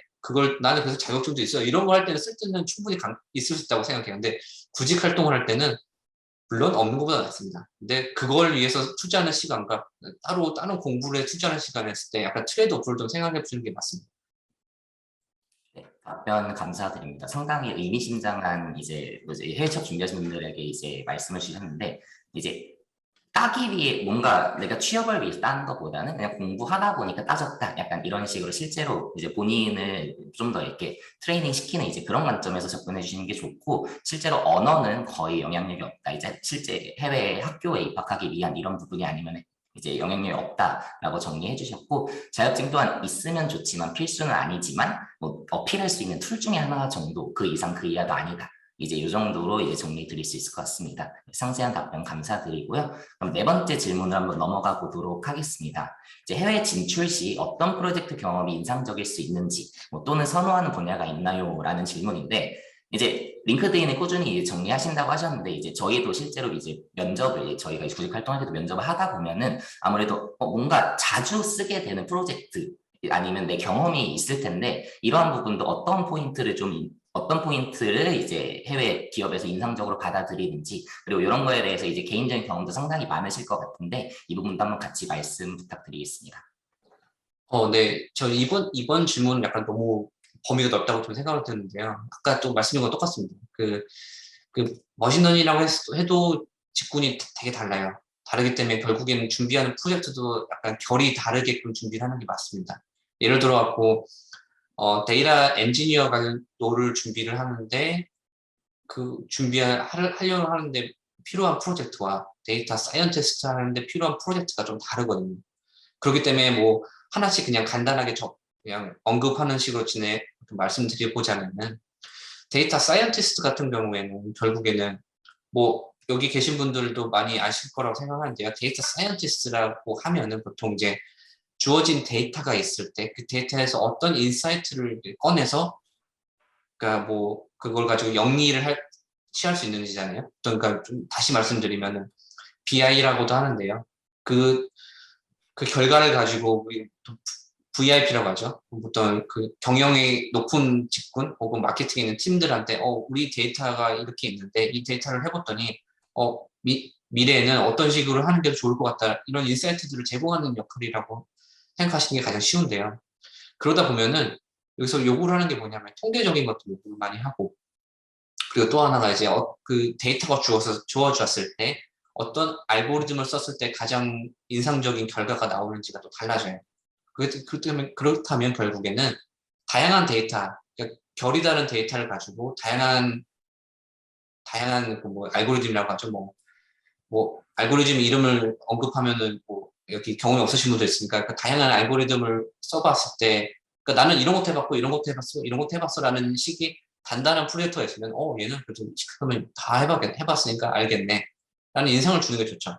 혹은 정말 딥다이브하게 예를 들어서 예를 들어서 뭐 그냥 예를 들면 삼성전자의 주가를 예측하는 프로그램을 만들어 봤는데 그걸 정말 딥다이브하게 만들어 단순하게 내일은 뭐 10,000원이 오를 거야 이런 것보다 다양하게 뭐 예를 들어서 뭐 경제신문에 있는 데이터를 갖고 와서 분석을 뭐 자연어 처리를 해가지고 분석을 한 것도 넣고 10년치 데이터를 갖고 와가지고 그것도 정리한 다음에 알고리즘 넣고 이런 식으로 그 프로젝트가 탄탄하다고 하면은 당연히 좋은 인상을 줄 수 있겠죠. 근데 반대로 이제 데이터 엔지니어 같은 경우에는 주어진 데이터들을 깨끗이 정리해서 데이터 사이언티스트 제공하는 역할이다 보니까 얼마큼 큰 사이즈의 데이터를 정리를 해봤는지, 혹은 정형화된, 우리가 봤을 때 NoSQL이라고 하죠. 뭐 SQL이라고도 하고, 그런 데이터들을 해봤는지, 그런 것들이 중요하죠. 그래서 그런 어떤 데이터베이스를 접해봤고, 어떤 그런 데이터를 다룰 수 있는 툴들을 해봤는지, 스파크를 해봤는지, 이런 것들, 하둡에 대한 이해가 어느 정도 있는지에 대한 걸 제시할 수 있는 프로젝트가 좋고요. 또 이제 데이터 어널리스트 같은 경우에는 보통 대시보드 관련된 일을 많이 하기 때문에 뭐 비주얼라이제이션이라고 하죠. 그런 것들 툴을 얼마큼 써봤는지, 그런 툴을 가장 이렇게 난 이런 것도 할 줄 알아를 표현할 수 있는 프로젝트가 좋을 거고, 머신러닝 엔지니어 같은 경우에는 머신러닝 엔지니어 조금 애매합니다. 머신러닝 엔지니어는 지금 말씀드렸던 세 가지의 약간 중간 다리이기 때문에 약간 다 해보는 것도 좋은데, 그 중에서 이제 소프트웨어 개발 절차들 있죠. 나는 이런 툴을 해서 이런 프로그램도 개발을 해봤어. 그러니까 결과적으로 이런 프로젝트들을, 보통 여기 계신 분들이 막 기시란 것도 써보셨을지 모르겠는데, 기시에다가 깨끗이 정리를 해가지고 제시를 할 수 있으면 그게 정말 베스트긴 합니다. 그래서 그런 프로젝트 같은 경우에는 정리를 하자면, 프로젝트 같은 경우에는 포지션마다 다른데 그 포지션에 맞는 그 역량과 프로젝트에 맞는 프로젝트를 하는 게 가장 좋고요. 그래서 머신러닝 엔지니어 같은 건 좀 특별하게끔, 약간 얘는 소프트웨어 엔지니어 같은 것들을 좀 제시할 수 있는 것, 나 이런 것도 해봤어 라는 것들을 할 수 있는 게 가장 좋습니다. 여기서 질문이 선호하는 분야라고 했는데, 이 분야라는 게 제가 질문이 정확히 이해가 안 돼갖고 이 부분은 제가 생략을 했습니다. 예, 답변 감사드립니다. 우선은 앞서 말씀드렸던 것과 결이 비슷한 것 같은데, 결국에는 이제 각 직종에 맞는 이제 본인의 경험을 잘 정리해가지고 전달하는 것이 가장 중요할 것 같습니다. 사실 5번 질문 같은 경우도 이제 비슷한 이제 재질의 질문인 것 같은데, 가장 경쟁력 있는 프로그래밍어는 어떤 것인가요? 라는 질문 자체도 결국에는 이제 어디에 어플라이 하느냐, 그리고 그 포지션에 필요한 그런 스킬셋이 있을 것 같은데, 이 부분도 제가 이해한 게 맞을까요, 멘토님? 네, 간단히 말씀드리면, 일단 가장 근본적인 언어는 머신러닝에서 파이썬과 R이고요. 그리고 나서 이제 추가하자면 데이터 엔지니어로서는 그러니까 스파크를 돌릴 때 필요한 언어가 있고요. 그리고 나서 이제 뭐 타입스크립트라든가 자바스크립트, 이런 것도 이제 프론트 엔드에 필요한 언어고, 뭐 SQL 같은 것도 있죠. 그런 언어들. 그러니까 다시 정리하자면 파이썬, SQL, 그리고 이제 뭐 스파크라든가 타입스크립트, 자바스크립트, 노드.js. 그 이제 추가로 뭐 자바 같은 거 알면 좋고. 근데 결국 랭귀지를 얘기하면 끝도 없어요. 근데 다시 정리하면 하나만 꼽자면 파이썬이죠. 파이썬을 가장 잘하는 게 좋습니다. 네, 답변 감사드립니다. 요즘 아무래도 가장 이제 데이터 분야에서는 아무래도 파이썬의 중요성이 이제 가장 크다라고 이제 정리할 수 있을 것 같습니다. 네, 답변 감사드리고요. 그 6번 질문 좀 흥미롭습니다. 이제 약간 기존의 이제 직무에 대한 부분들 계속 이제 언급을 주셨는데, 이제 반대로 실제 지원하기 전에 해외 회사의 분위기를 알 수 있는 방법은 무엇이 있을까요? 약간 상당히 독특한 질문인데, 이 부분 혹시 뭐 팁이나라든지 경험하신 부분들이 있을까요, 멘토님? 네, 저는 이 질문이 진짜 되게 누구나 이렇게 고민을 하지만 누구나 약간 방법을 못 찾아가지고 고민하는 질문이라고 생각을 듭니다. 그래서 아까도 제가 전 슬라드에서 아까 살짝 언급을 했는데요. 예를 들어 마찬가지예요. 왜냐면 캐나다에 왔는데 심지어 처음 들어보는 회사예요. 근데 지원을 하려고 하는데 이 회사가 좋은 회사인지 알 수가 없기 때문에, 그래서 제가 추천드리고 싶은 방법은 결국에는 글래스도어예요. 글래스도어를 통해서 간접적으로나마 약간 뭐 퇴사한 사람들, 면접 본 사람들, 그러니까 인터뷰 본 사람들이 약간 코멘트 남기는 것들 통해서 간접적으로 알 수 있고요. 근데 약간 여기서 한 가지 알고 계셔야 될 게, 보통 그러니까 회사에 불만 있는 사람들이 많이 있었기 때문에, 그러니까 불만을 받다고 해서 이 회사 되게 안 좋다라고 생각할 수 없어요. 그냥 약간 참고하는 수 있는 정도로만 생각하시면 좋고요. 근데 또 하나가 이제 네트워킹인데, 링크드인 같은 경우 내가 관심 있는 회사가 있어요. 보통 이제 링크드인에서 연락을 해서 약간 대화를 해볼 수 있는 방법이 있고요. 그리고 나서 이제 구글링을 통해서 만약에 그러니까 뭐 나스닥이라던가 뭐 상장된 회사라고 한다고 했을 때 검색을 해볼 수 있고, 또 어떤 서비스가 있는지, 어떤 뭐 플랫폼을 이용하는지, 그런 것도 구글링을 통해서 간략히 알 수 있고. 근데 가장 좋은 건 결국에 어쨌든 링크드인을 통해서 직접 일하는 사람한테 메시지를 보내서 물어보는 거. 그리고 또 이제 코비드 이전 혹은 그러니까 지금에도 줌으로도 많이 이렇게 잡 세션을 많이 해요. 인프 세션이라고 하죠. 그러니까 그 보통 IT 관련된 걸 하면은 그 각 다양한 회사에 있는 HR 매니저라든가 실제 현업에 있는 사람들이 와서 참여는 되게 많거든요. 현재 지금 저는 여기 밴쿠버에 있지만 밴쿠버 안에서요.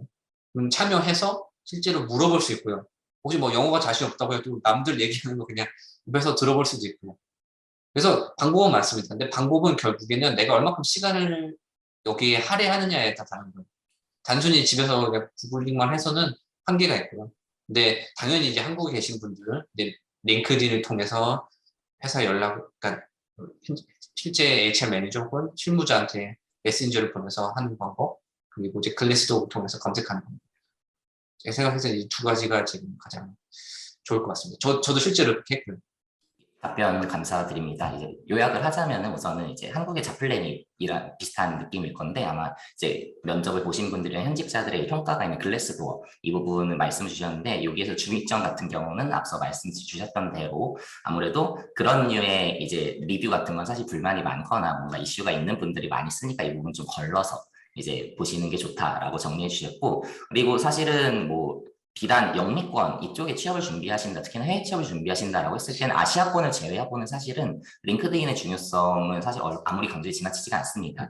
그러니까 본인의 이제 뭐냐 이런 이제 지원, 이제 자포지션을 지원하는 것도 중요하지만 사실 네트워킹에서도 상당히 큰 역할을 하고 있는 그런 것이고 그리고 지금 말씀 주셨던 대로 회사의 분위기를 알기 위해서 실제로 이제 담당자와 바로 DM 쓰고 소통할 수가 있는 이런 부분들을 통해서도 확인이 가능하다라고 말씀 주셨고 그리고 구글링 같은 경우 그리고 더불어서 이제 잡세션 같은 게 열리면 이제 줌을 통해 가지고 실제로 담당자와 이야기를 나눠볼 수 있다. 이 정도로 정리를 할 수 있을 것 같습니다. 결국엔 여러분들이 실제로 영미권 특히나 이쪽에 준비하시기 위해서는 링크드인은 반드시 시작하시고 관리하셔야 된다는 부분들이 결국에는 이쪽에서도 정리가 되는 것 같습니다. 예, 답변 감사드리고요. 7번 이제 질문으로 넘어가 보면은 신입으로 진출 시 제일 중요한 역량은 무엇인가요? 라고 했는데 사실 이 질문에 사실 앞서가지고 이제 저희가 여쭤봐야 될 게 아마 그건 같아요. 신입으로도 진출이 가능한가요?가 이게 전제가 돼야 될 것 같은데 이 부분은 어떻게 가능할까요? 멘토님?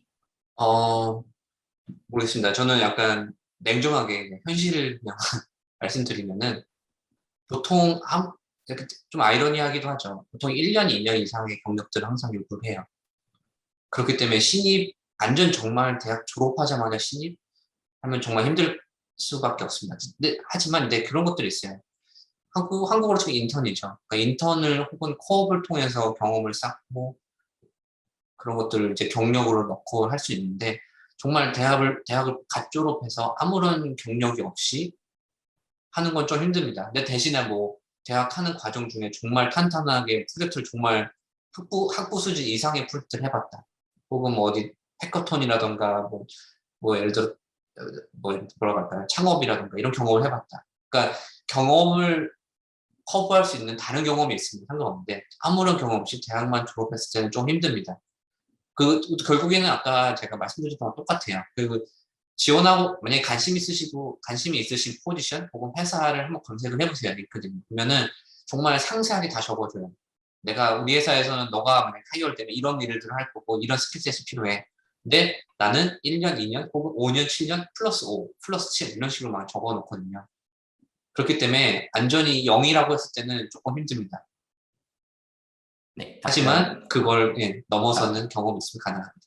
네, 답변 감사드립니다. 이제 앞서 말씀드렸던 것들과 이제 계속 중첩이 되는 부분일 것 같은데, 뭐 솔직한 말로 이제 냉정하게 말씀을 드리자면은 사실 아무런 베이스 없이 이제 관련 분야에서 이제 근무하시는 건 사실은 쉽지 않은 일이다. 하지만 그럼에도 불구하고 실제로 그 기업 그리고 그 포지션에서 요구하는 스킬셋이라든지 이제 잡 디스크립션에서 내가 이쪽에 부합할 수 있다. 그리고 이런 경력을 넘어선 경험이 있으신 경우에는 아무래도 이쪽은 이제 뭐냐 실제로 인터뷰를 통해서 그 부분에 대한 철저한 검증이 들어가니까 이런 부분에서는 가능할 수도 있는데 사실은 신입 정말 아무것도 없는 신입만으로는 좀 쉽지 않다라고 정리해 주셨습니다. 예, 답변 감사드리고요.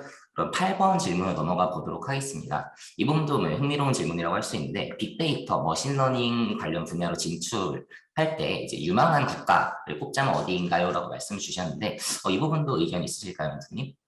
네, 이 부분도 되게 상당히 저는 흥미롭다고 생각하는데요.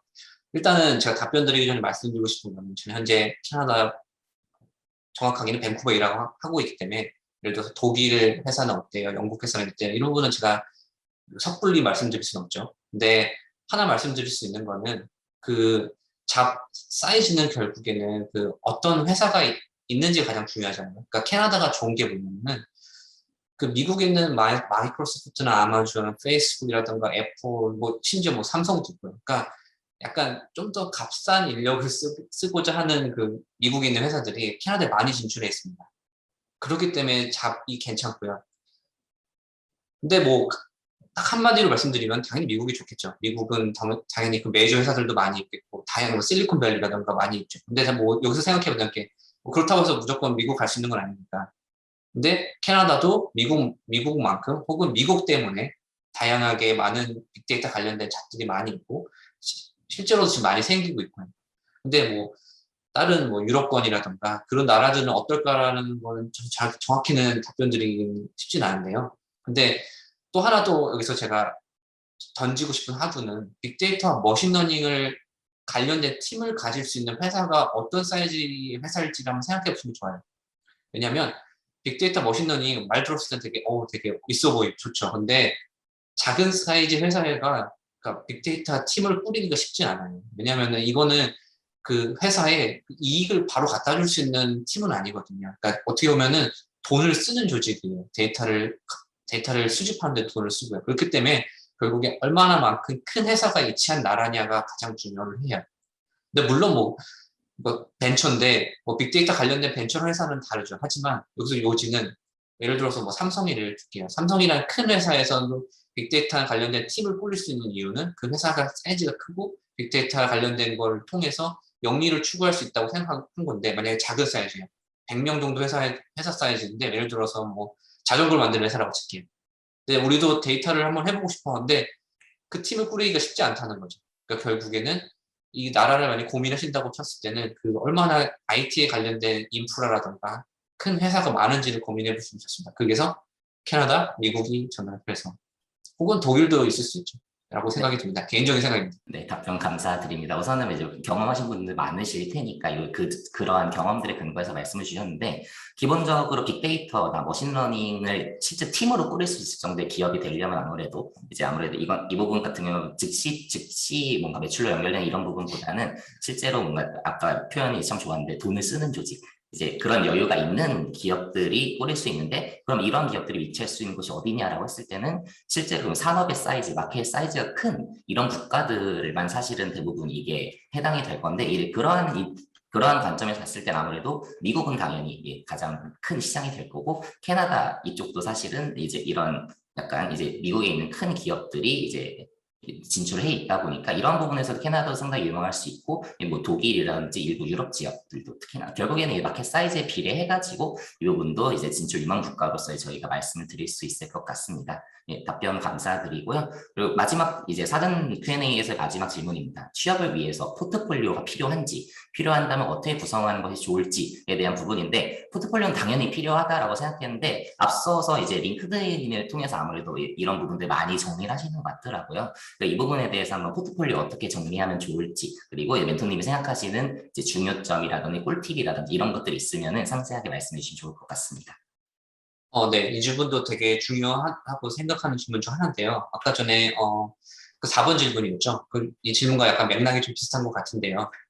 일단, 포트폴리오라고 했을 때 우리가 링크드인에 적는 어떻게 보면 서술체죠. 그러니까 말로, 난 이런 것들을 이런 툴로 해봤어. 라는 말로 적는 게 하나가 있을 거고. 근데 전 이거는 포트폴리오라고 생각하진 않거든요. 그냥 이력이죠. 내가 했던 이런 것도 해봤어. 라는 이력들을 정리하는 건 당연히 중요하고요. 근데 이제 결국에는 이제 그거죠.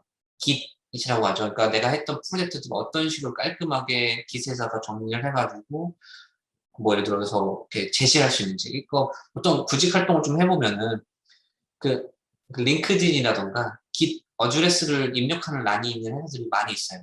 그러니까 그 말은 즉슨 보고 싶다는 거죠. 너가 얼마큼 이런 소프트 쪽으로 역량이 있는지, 얼마큼 관심이 있어서 네가 얼마큼 준비했는지를 보고 싶다 하는 회사들이 많이 있기 때문에 이 부분도 당연히 있으면 무조건 좋은 거고 없다고 해서 안 되는 건 아니에요. 하지만 있으면 내가 부족한 것들을 감출 수가 있죠. 예를 들어서 뭐 저도 마찬가지지만 영어가 좀 부족해서 만났을 때 조금 위축된다. 혹은 내가 경력이 좀 부족한 것 같아.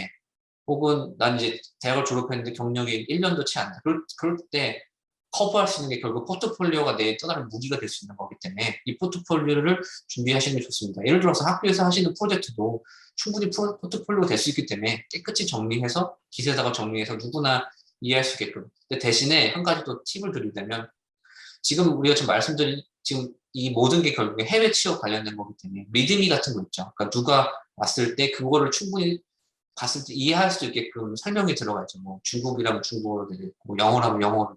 근데 딸랑 코드만 넣으면 이게 뭐 하는 건지 모르기 때문에 그 설명도 같이 들어가서 이거는 이런 프로젝트였고 이런 식으로 접근했고 이렇게 했다. 그러니까 내가 했던 공부를 약간 이력들을 거기에 또 적는 거죠. 그렇게 하면 당연히 이거는 좋습니다. 이거는 제 생각에는 자격증을 하실 바에 이 포트폴리오 하시는 게 훨씬 더 좋습니다.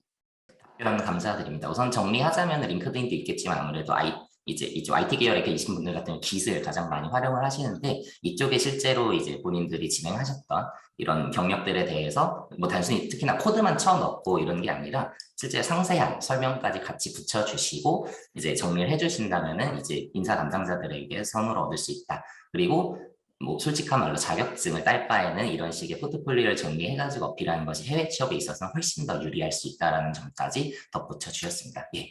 사전 Q&A 사실 상당히 많은 질문인데도 너무나 상세하게 잘 설명해 주신 점 다시 한번 감사드리고요.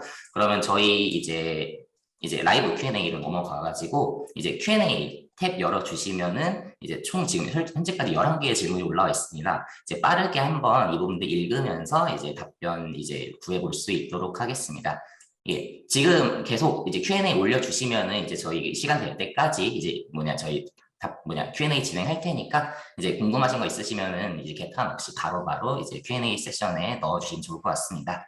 네, 첫 번째 질문입니다. 완전 개발자는 아니더라도 중간에 커뮤니케이션과 기획을 하면서 빅데이터 이용 툴에 대한 지식과 스킬, 그리고 머신러닝과 이런 데이터에 대한 이해가 있을 때 해외에서 일할 수 있는 포지션이 어떤 게 있는지 궁금합니다. 라고 했습니다. 아무래도 이제 좀 더 상세한 이제 직군에 대한 부분일 텐데 이 부분 답변 가능하실까요, 멘토님? 네. 실제로 지금 제가 있는 팀에도 그 첫 번째 시작은 뭐라고 하죠? 회계라고 하죠. 한국말로 회계라고 하는데, 네. 여기 영어가 안 떠오르네. 아무튼, 회계 정도 팀에서 있다가 저희 머신러닝 팀으로 온 친구가 있어요. 근데 저는 처음에 봤을 때, 과연 IT 백그라운드가 없을 텐데 할 수 있을까라고 저는 약간 의심이 좀 됐거든요. 약간 저는 그렇게 봤는데 충분히 잘하더라고요. 왜 잘하냐면은 지금 질문 주신 내용과 똑같아요. 그 데이터를 충분히 이해하고 있기 때문에 가능한 거예요. 이 데이터에서 어떤 게 중요한지 알아요, 지금. 이 데이터에서 어떤 게 중요한지 아는지 알고 있고 그러다 보니까 다른 팀이랑 얘기를 할 수가 있어요. 너네 이런 데이터가 우린 더 필요해. 그러니까 결국에는 근데 이 포지션은 저는 데이터 어널리스트라고 부르거든요.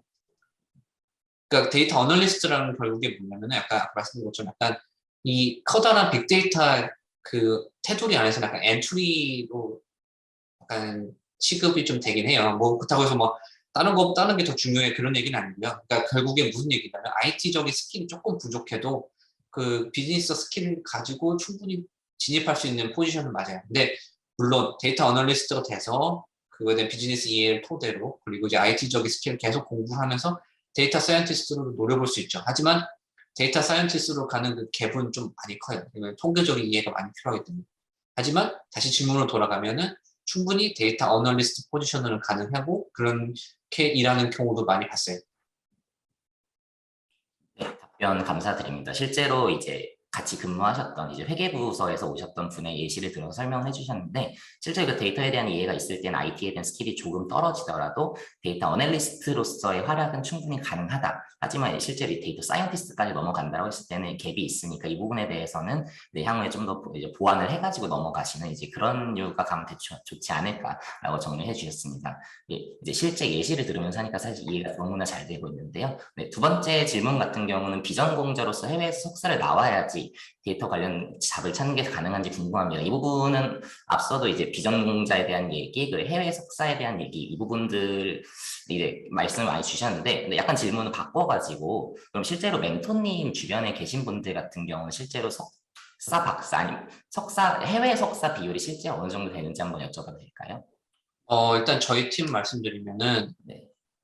지금 8명인데 석사가 아닌 친구가 딱 한 명 있어요. 그 한 명 친구가 아까 말씀드렸던 회계에 있다가 온 친구예요.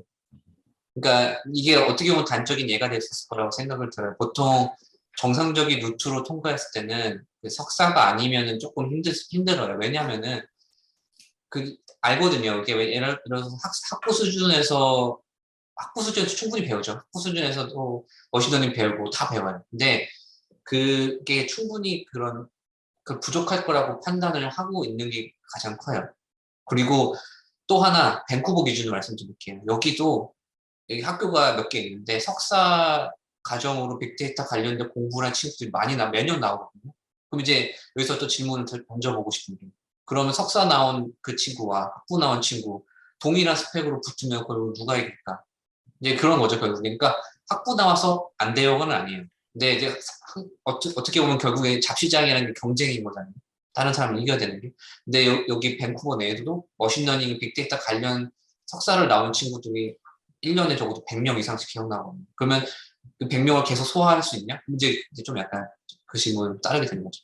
그 비전공자로서 아까 계속 말씀드린 거 똑같아요. 비전공자라서 안 되는 건 아니에요.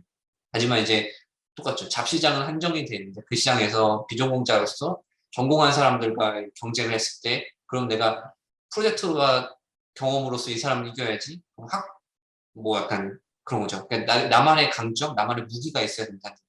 그러니까 안 되는 건 아니지만 그걸 뛰어넘을 무언가가 있어야 됩니다. 그렇다고 해서 또 다시 돌아가면 해외에서 석사고 전공자라고 해서 되는 것도 아니에요. 근데 그 사람 그냥 서류를 통과할 수 있는 자격 조건은 되는 것 뿐이에요. 그 차이입니다. 예, 답변 감사드립니다. 이제 약간 채용 시장의 수요 공급의 이제 관점에서 말씀을 주셨는데 아무래도 실제로 이제 밴쿠버 현지에서도 이제 데이터 관련된 전공 석사로서 이제 전공하셔 나오는 분들이 꾸준한 공급이 있는데 사실은 이제 잡시장의 수요가 이제 그만큼 따라가지 못하다 보면은 아무래도 학사가 밀리는 것은 현실적인 이런 상황일 수밖에 없고 더불어서 이제 실제로 지금 근무하고 계신 팀 같은 경우도 8명 중에 1명을 제외하고는 전부 다 석사 이제 포지션을 가지고 있다라고 말씀 주셨습니다. 뭐 결국에는 이제 다 같은 얘기인 것 같아요. 그 포지션에서 실제로 뭔가 석사 같은 경우는 대부분 석사라는데 그럼 내가 이 경쟁을 이제 석사가 아니라고 가정했을 때 이거를 넘어설 수 있는 경쟁력을 가진 게 무엇인가 이게 있다라면 이제 도전이 가능하시겠지만 이제 그냥 흔히들 그렇잖아요. 당연히 좋은 거 사는 거고 다 좋은 사람 뽑는 거기 때문에 이런 경쟁의 관점에서 생각해 보시면 쉽지 않을까라고 말씀드릴 수 있을 것 같습니다. 네, 답변 감사드리고요. 그리고 세 번째 질문입니다. 이제 데이터 분석 분야로 취업할 때는 회사에서 툴의 활용 능력보다는 프로젝트 경험을 더 중요하게 생각하고 또 요구한다고 들었습니다. 현재 파이썬과 머신러닝에 대해 배우고 있는데 툴 스킬을 쌓고 바로 취업하는 것은 어렵다고 봐야 할까요? 라는 질문인데 이 부분도 사실은 이제 앞서 언급 주셨던 질문들의 이제 계속 연장선이라고 볼 것 같습니다. 예, 이 부분 한번 답변 부탁드려도 될까요, 멘토님? 네, 아까 말씀드렸는데 그 파이썬이 가장 많이 쓰인다고 말씀드렸죠. 근데 결국에는 너 파이썬 얼마나 잘해를 물어보는 회사는 제가 단연코 없다고 생각이 됩니다. 그렇다고 파이썬 자격증 있어 이런 것도 물어보지 않아요. 그러니까 결국에 프로젝트에서 네가 해봤어는 결국에 모든 게 다 녹아들어 있는 거죠. 그 랭귀지에 대한 그 이해도와 툴은 이미 녹아들어 있는 거예요. 그거는 이미 어느 정도 안다고 생각하고 접근하는 거죠. 왜냐면은 예를 들어 어떤 프로젝트 A라는 프로젝트를 했을 때 나는 A-라는 결과가 나왔을 때 뭐 예를 들어서 어떤 툴을 못 써서 어떤 랭귀지에 대한 이해가 부족해서 A-라는 결과가 나왔다고 치면 그거 자체도 이미 뭐라 할까요? 그 프로젝트 결과로서 이미 입증이 된 거죠. 이 사람은 이런 A라는 프로젝트를 A-라고밖에 못하네 라고 되기 때문에 그걸 하나하나 이 랭귀지는 얼마나 할 줄 알아요? 이 툴은 얼마나 할 줄 알아요? 이런 걸 물어보지 않아요. 그렇기 때문에 질문 주신 게 맞아요. 그 툴 활용 능력보다는 프로젝트 경험을 당연히 더 중요하게 여기고요. 아까 또 답변 드린 거 똑같습니다. 그래서 프로젝트에서 너가 어떻게 했고 왜 그거 다 돌아가요. 왜 이렇게 했고 왜 이렇게는 안 해봤고 이런 것들을 결국엔 이 면접관과 얘기할 정도는 돼. 나 이렇게 해봤는데 안 됐어. 이런 식으로. 그러니까 결국에는 그 프로젝트 경험이 더 중요한 건 맞습니다. 근데 그건 있어요. 툴이 또 어떤 툴이냐에 따라 달라요. 툴도 전문적인 스킬을 요구하는 툴들도 있거든요. 예를 들어 뭐 파이스파크라든가 스파크 같은 경우에는 예를 들어서 뭐 어떤 데이터 엔지니어 포지션에는 정확히 적혀 있어요. 그 말인 즉슨 이 툴을 안 해봤다고 하면 지원을 하면은 거의 좀 약간 통과하기 힘들겠죠. 왜냐 이력서 내에도 그런 키워드가 없을 거고 면접을 가서도 나 못 해봤어라고 말하면 일단 왜냐면 요구되는 스킬이 그건데 못 해봤다고 하면 좀 당연히 채용에 이제 그 확률이 줄어드니까요. 네, 답변 감사드립니다. 일부 정말 전문성을 띠는 툴 이외에는 사실은 이제 실제로 그 이제 지원자의 랭귀지 스킬이라든지 툴 스킬 같은 경우는 어차피 프로젝트에서 녹아들어 있고 이 프로젝트 경험을 기반으로 어차피 얼마나 전문성이 있는지에 대한 검증이 들어가기 때문에 툴 스킬 자체보다는 프로젝트 경험이 더 중요하다는 부분이 맞다라는 것을 이제 말씀해 주셨습니다. 네, 답변 감사드리고요. 다음 답변은 약간은 개인적일 수 있는 질문인데 이제 미국이나 다른 국가가 아니라 캐나다를 선택한 특별한 이유가 있으셨나요? 라는 부분입니다. 이 부분은 좀 재미있는 질문이 될 것 같은데 답변 부탁드리겠습니다. 네, 이 부분은 약간 쉬어가는 코너라고 생각하고 답변 드리겠습니다. 일단은, 좀 개인적인 건 약간 좀 덧붙이자면, 저 여행을 참 많이 다녔는데요. 여행을 많이 다니는 이유 중 하나가 해외에서 살만한 나라를 좀 약간 탐색하려고 많이 돌아다녔어요. 지금 영국도 가봤고, 뉴질랜드도 가봤고, 미국, 캐나다, 뭐, 유럽, 독일 다 가봤습니다. 가보고 나서, 그것도 말씀드린 것처럼 캐나다 워킹 홀리데이도 했고요. 그래서 결정한 게 캐나다였고, 캐나다의 뭐 자연 기후, 이런 것도 정말 마음에 들었고요. 또 하나, 영어권 국가인 것도 가장 컸어요. 영어권 국가여야 했고, 한국과 가까우면서, 미국과 가까워서 미국에 있는 잡시장을 어느 정도 포용할 수도 있고, 예를 들어서 뉴질랜드 같은 경우에는 자연경관 좋지만 잡이 별로 없거든요. IT 관련 산업도 상당히 떨어지고. 독일 같은 것도 당연히 뭐 좋지만, 뭐 랭귀적인 이슈도 좀 있고 해서, 그나마 좀 친근한 캐나다로 선택하게 되었습니다. 이건 뭐 다 사람마다 다를 거고요. 제가 우선시한 거는 그 약간 네, 영어권 국가의 잡시장 그리고 한국과의 거리 그리고 또 자연경관 뭐 예를 들어 공기질이라던가 그런 것도 있죠. 그런 것도 총망라했을 때 선택한 게 캐나다였습니다. 네, 답변 감사드립니다. 이제 실제로 이주와 정착을 위해서 여러 곳 다녀보시고 이제 결정하신 부분이 이제 캐나다라고 보시면 될 것 같은데, 근데 그럼 여기서 스피노프 질문으로서 하나 좀 궁금했던 게 캐나다에 사시면서 이 부분 좀 불편하다 뭐 이런 부분도 혹시 있으실까요? 한국에 어, 대비했을 때? 네. 물론 뭐 캐나다에서 어느 정도 알고 계신 분도 있을 텐데 여기가 의료가 무료입니다. 근데 뭐 제가 전부 다 디테일하게 말씀드리는 건 아니지만 어느 정도 조건을 갖추면 의료는 다 무료예요. 하지만 단점이 병원을 가기가 쉽지가 않습니다. 예를 들어서 한국처럼 다양하게 막 많은 병원들이 집 앞에 나가면 병원도 있는 건 아니고 병원을 가기가 상당히 쉽지 않다는 거. 제가 생각할 때 그게 가장 큰 단점인데 어떻게 보면 장점은 모든 치료와 모든 그 의사 만나는 모든 과정들은 다 무료로 진행되는 것도 큰 장점입니다. 네, 답변 감사드립니다. 이게 한국처럼 밀집도가 높지 않다 보니까 이런 거리에서 오는 일부 단점이 있지만 이제 그럼에도 불구하고 상당히 메리트를 가진 국가다라고 정리해 주셨습니다. 네, 그럼 다음 질문으로 이어가 보겠습니다. 이제 인터뷰와 이제 이력서에 관한 질문들이 들어와 있는데 우선 해외 인터뷰 시 영어 회화가 퍼펙트하지 않아도 중요 내용들이 전달되고 대화가 된다면 어느 정도 가만히 될까요? 라는 부분인데 결국에는 이제 면접에 있어서 실제로 본인의 언어의 능력이 어느 정도 돼야지 이게 좀 경쟁력이 있는지에 대한 부분인데 사실은 이제 한국에서 이제 처음에 준비하실 뭐 영어나 이런 것들 준비하신 것들도 아마 있으실 거고 실제로 이제 현지에서 이제 학교를 다니시면서 아마 계속 넣으셨을 것 같은데 그럼 이걸 조금 바꿔가지고 정말 언어의 중요성에 대한 부분 면접에서 언어의 중요성에 대한 부분 그리고 실제로 영어 실력을 키우시기 위해 어떻게 좀 준비하셨는지 이 부분을 약간 합쳐가지고 같이 답변 이제 부탁드려도 될까요? 네. 저는 이 질문도 진짜 상당히 진짜 정말 중요한 질문이고 다 한번 고민을 해봐야 될 질문이라고 생각을 해요. 그러니까 저는 한국에서 자고 학교도 가고 대학교도 진로를 하고 군대도 갔다 오고 뭐 이런 거 하기 때문에 영어를 딱 진짜 한국인처럼 합니다. 그러니까 영어를 진짜 수료하게 잘하지 못해요. 그래서 저도 요즘에 매번 미팅을 가거나 할 때 항상 영어에 대한 것들 스트레스를 많이 받고 지금 현재도 영어에 대한 고민을 많이 하고 다양한 방식으로 공부를 하려고도 많이 노력을 하는 단계예요. 그래서 지금 일단 제가 어떻게 지금 해왔고 하는지를 말씀드리면 일단 대학 지원 과정을 위해서는 IELTS 점수가 필요했어요. IELTS 시험 이미 알고 계신 분도 있을 텐데 네 가지 영역이었고 스피킹, 리스닝, 리딩, 라이팅이죠. 그걸 공부를 하면서 일단은 그 준비를 하면서 공부를 많이 했어요. 그리고 나서 이제 그 대학에서 요구되는 점수를 맞췄고 대학 와서 이 학교 과정을 하는 동안에도 정말 쉽진 않았어요. 왜냐하면 저도 영어가 이렇게 완벽히 편하진 않은 단계였기 때문에 결국에는 어쩔 수 없는 것 같아요. 영어는 뭐라 그럴까요?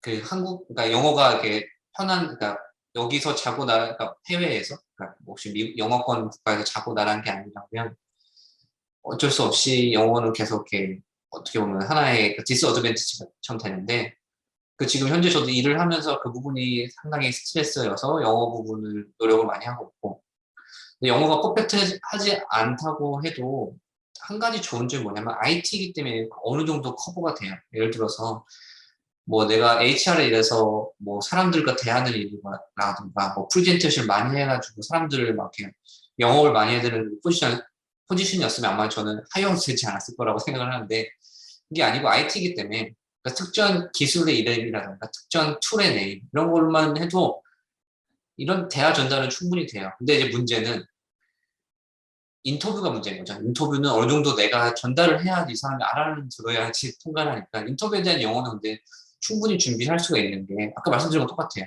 내가 한 프로젝트를 기반으로 답변을 하면 돼요. 그렇기 때문에 그 부분을 준비를 할 수 있다는 거죠.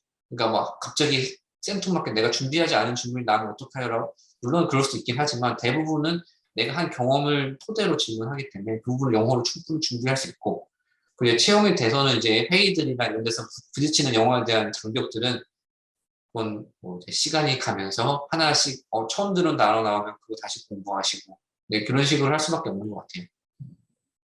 네, 답변 감사드립니다. 영어는 지금도 멘토님의 약간 계속 끌고 가야 되는 이런 미션과 같은 부분이라고 말씀을 주셨고, 대신에 이제 분야에서의 약간 유리한 점 IT이다 보니까 아무래도 정말 뭔가 완벽한 이런 언어 능력이 약간 그렇지 않아도 어느 정도 가만히 되는 부분, 그리고 더불어서 이제 본인이 직접 진행한 이 요소들, 프로젝트에 대한 이야기를 하다 보니까 이러한 부분에 대해서 어차피 본인이 제일 잘 알고 있고 표현할 수 있기 때문에 이런 부분에서는 충분히 준비가 가능한 부분이라고 말씀 주셨습니다. 네, 답변 감사드리고요.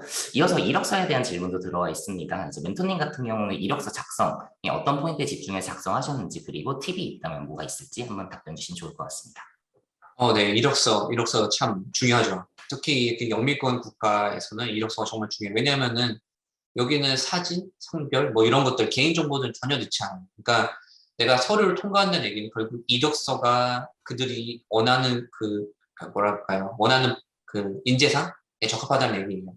그러면 여기서 어떻게 하면 그걸 만족시킬 수 있냐라는 건 중요한 건데, 똑같아요. 링크드인에 들어갔을 때 아까 그 리퀄만 적혀 있죠. 거기 나와 있는 키워드들이 내 이력서에 얼마나 있는지가 가장 중요해요. 예를 들어서 한 가지 예를 들면은 파이썬이라던가 뭐 예를 들어서 뭐가 있을까 다커 뭐 이런 것들을 한 사람 요구를 하면 그 키워드들은 반드시 내 이력서에 들어가 있어야 돼요. 그건 당연한 거예요. 왜냐하면 이런 걸 해본 사람을 요구를 한다고 하는데 내 이력서에 그게 없다고 하면 그건 말이 안 되죠. 그래서 저 같은 경우에는 이력서를 뭐 지금 공유를 못 드리겠지만 제 이력서가 어떻게 되어 있냐면 중간에 내가 할 수 있는 스킬 세트를 하나 정리를 해놨어요. 다른 섹션으로. 랭귀지 같은 거 적어놓고 내가 할 수 있는 랭귀지 다 적고 뭐 데브옵스, 뭐 클라우드 같은 경우는 그걸 키워드로 다 적어놓고 또 이제 밑에 이제 내 이력들을 그 원하는 그 키워드 들어가게끔 적어놔서 다시 한번 적어요. 그래서 최대한 많이 노출되게끔 그런 여기 많이 들어보셨을 수도 있어요. 예를 들어서 뭐큰 회사 같은 경우에 이력서가 몇천 개씩 올 텐데 어떻게 다 보겠어요. 결국에 툴을 돌릴 거란 말이죠. 툴에 가장 많이 걸리게끔 하는 게 가장 중요하다고 생각을 해요. 왜냐하면 제가 이것도 경험을 해봤냐면 말씀드렸잖아요. 제 이력서가 버전이 엄청나게 많아요. 실험을 해봤어요.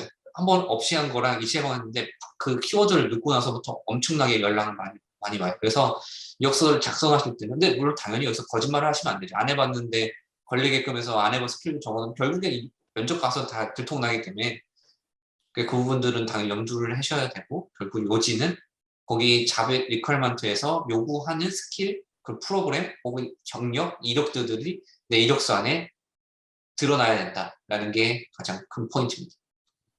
예, 답변 감사드립니다. 결국에는 잡 디스크립션 상에서 리콰이어먼트에 맞춰가지고 기재해 주시는 게 가장 좋은 부분이고 그리고 뭐 거짓은 절대 없어야 된다는 부분들이 가장 중요한 것 같습니다. 기술적인 부분도 가장 본질적인 부분인 것 같으니까 이 부분 중요하게 생각해 주시면 좋을 것 같고요. 네, 다음 신수연님 질문입니다. 멘토님의 기업 선택 기준이 있으신가요? 해외 기업이다 보니 정보를 찾기가 어려운 경우가 많습니다. 라고 하셨는데 이 부분은 뭐 이제 아까 어떻게 찾는다 이런 부분들은 사실 발표에서도 질의응답에서 말씀해 주셨는데 이제 뭔가 다른 데로 가고 싶다 아니면 좋은 기업이다라고 생각하는 이제 선택 기준은 이제 언급이 되지 않았으니까 이 부분에 대해서는 한번 답변 들어볼 수 있을까요? 네. 일단은 저도 지금 질문 주신 분이랑 똑같은 고민을 많이 했었어요. 왜냐하면 제가 여기 처음 들은 회사분들이 많거든요. 근데 제가 처음 들어봤다고 해서 이 회사가 나쁜 회사도 아니고 그냥 저는 몰랐기 때문에 모르는 회사들이. 근데 그렇다면 여기서 또 다시 돌아가면 그럼 내가 만약에 처음 들은 회사가 좋은 회사인지 나쁜 회사인지 유망한지 혹은 뭐 되게 어려운 상태인지 어떻게 하냐. 솔직히 정확히는 몰라요. 근데 아까 똑같아요. 네트워킹이랑 똑같은 거예요. 링크드에서 연락도 해보고 글래스도어에서 찾아보고 구글링 해보고 이런 노력들은 당연히 수반이 돼야 될 것이고요. 그리고 또 하나가 이제 제가 어떻게 하냐면은 보통 저도 링크드인을 프로파일에 있으면 연락이 간간히 오거든요. 그러면은 이제 그 회사들을 검색해보죠. 홈페이지 들어가보고 그리고 이제 검색해보고 그래서 얼마나 많은 임직원이 있는지 뭐 예를 들어서 뭐 300명, 500명, 1000명 이렇게 있고 근데 또 그런 건 있어요. 임직원이 많다고 하면 어느 정도 인지도가 있는 회사기 때문에 그 정도면 어느 정도는 통과를 해요. 근데 이제 문제는 벤처 사이즈들의 회사들이 100명, 200명 정도의 회사들은 이제 막 성장하는 단계이기 때문에 이 회사가 나쁘다 좋다가 좀 애매해요. 왜냐하면 그런 회사들은 투자 받아서 하는 거기 때문에. 그럼 이제 결국에는 뭐라고 할까요? 그, 그 회사가 하는 영역이라는 인더스트리가 내가 관심 있는 인더스트리인가 그 혹은 그 포지션이 내가 갔을 때 뭔가 배울 수 있는 포지션인가를 또 부차적으로 생각하는 게 좋다고 저는 생각을 해요. 저도 그렇게 하고 있고요. 그러니까 예를 들어서 처음 들어본 회사인데 200명도 사이즈예요. 근데 인더스트리를 봤더니 내가 관심 없는 회사예요. 그러면 저는 그냥 아예 멈추거든요. 근데 내가 관심 있는 회사인데 내가 관심 있는 직종이고 관심 있는 포지션에 관심 있는 그런 뭐랄까 리스폰시빌리티가 있어요. 그러면은 작은 회사라고 처음 들어본 회사라도 조금 시간을 투자해가지고 컨택도 해보고 연락도 해보고 이런 식으로 찾아보고 있습니다. 이게 답변이 정확히 됐나 모르겠네요. 잠깐. 답변 감사드립니다. 우선은 이제 실제로 이제 엔트리 하는 기준으로 봤을 때는 아무래도 배울 게 있는 것, 이런 부분들이 아무래도 가장 중요하지 않을까 싶습니다. 사실은 너무나도 많은 질문들을 올려주셨는데 이제 저희가 시간상의 한계가 있어가지고 이제 Q&A는 이 정도로 죄송하지만 마무리를 요청드려야 될 것 같고요. 그래서 답변 다 드리지 못한 우리 참가자분들께 너무나도 죄송스럽다는 말씀을 양해의 말씀 부탁드리겠습니다. 저희 마지막으로 그럼 멘토님께 한마디 저희 구하고 이제 마무리할까 하는데요. 이제 자유롭게 그냥 우리 구직자분들 특히나 이제 데이터 분야 그리고 캐나다 쪽에 취업을 희망하시는 이제 많은 분들에게 한번 마지막으로 한마디 뭔가 약간 뭐 이제 조언도 좋으실 거고 힘내라는 말 좋으실 거고 한마디 이제 마무리 해주시면 좋을 것 같습니다. 네. 일단은 뭐 긴 시간 동안 이렇게 들어주셔서 감사하고요. 제가 지금 이렇게 답변 드린 내용들, 프레젠테이션 한 내용들이 조금이나마 도움이 되었으면 합니다. 저는 어떻게 보면은 여기 계신 분들보다 한 2년 정도 빨리 한 것뿐이거든요. 그렇다고 해서 제가 모든 걸 대변하지 못할 거예요. 하지만 제가 경험한 것들, 혹시 제가 그 당시 내가 이런 걸 알았었으면 좋았을 거라고 고민했던 것들을 최대한 전달해 드리려고 노력을 했습니다. 저도 똑같아요. 저도 처음 왔을 때 머신러닝 있어 보이네 하다 보니까 데이터 사이언티스트 해야지 당연히 했는데 와보니까 데이터 사이언티스트 하려면 이 정도 스킬과 어느 정도 영어의 커뮤니케이션 스킬도 필요하고 비즈니스 인더스트리도 필요하고 하기 때문에 저도 약간 많이 고민을 해서 시행착오를 겪어서 지금 현재 머신러닝 엔지니어로 있는 거거든요. 그렇기 때문에 지금 여기 계신 분들도 물론 다른 목적, 뭐 다양한 꿈, 다양한 상태에 좀 계실 텐데 아까 말씀드린 똑같아요. 다양한 포지션 중에서 자기가 하고 싶은 걸 먼저 찾으시고 그리고 찾으신 후에 내가 여기서 어떻게 하면 내 강점을 살리고 내 약점을 숨기고 그런 것들을 고민을 많이 해보시는 게 좋고요.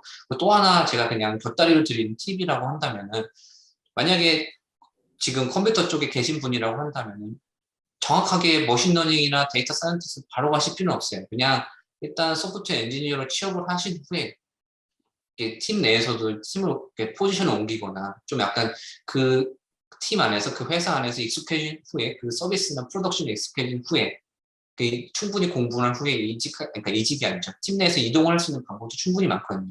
그러니까 사실 방법은 정말 많아요. 제가 말씀드린 것처럼 뭐 마스터 아니면 좀 힘들어요. 말씀드려서 좀 부정적인 걸 전달하는 거라서 좀 걱정이 되는데요. 그런 건 아니에요. 충분히 가능은 하지만 현실적으로 어려울 수 있기 때문에 충분히 알고 계시라고 말씀드린 거지 막 꿈을 짓밟거나 뭐 안 돼요 하지 마라 이런 건 아니기 때문에 충분히 가능하고 충분히 할 수 있기 때문에 좀 노력하시고 지금 여기 계신 분들도 관심 있어서 오신 거기 때문에 앞으로 계속 이런 페이스대로 하시면 원하시는 바 충분히 이루실 수 있을 거라 생각합니다. 이상입니다. 네, 마지막까지 정말 아낌없는 조언, 그리고 경험에 기반한 것들과 더불어 가지고 정말 가지고 계신 모든 것을 나눠주려 하시는 저희 멘토님, 이동구 멘토님께 마지막까지 다시 한번 감사의 말씀드리겠습니다.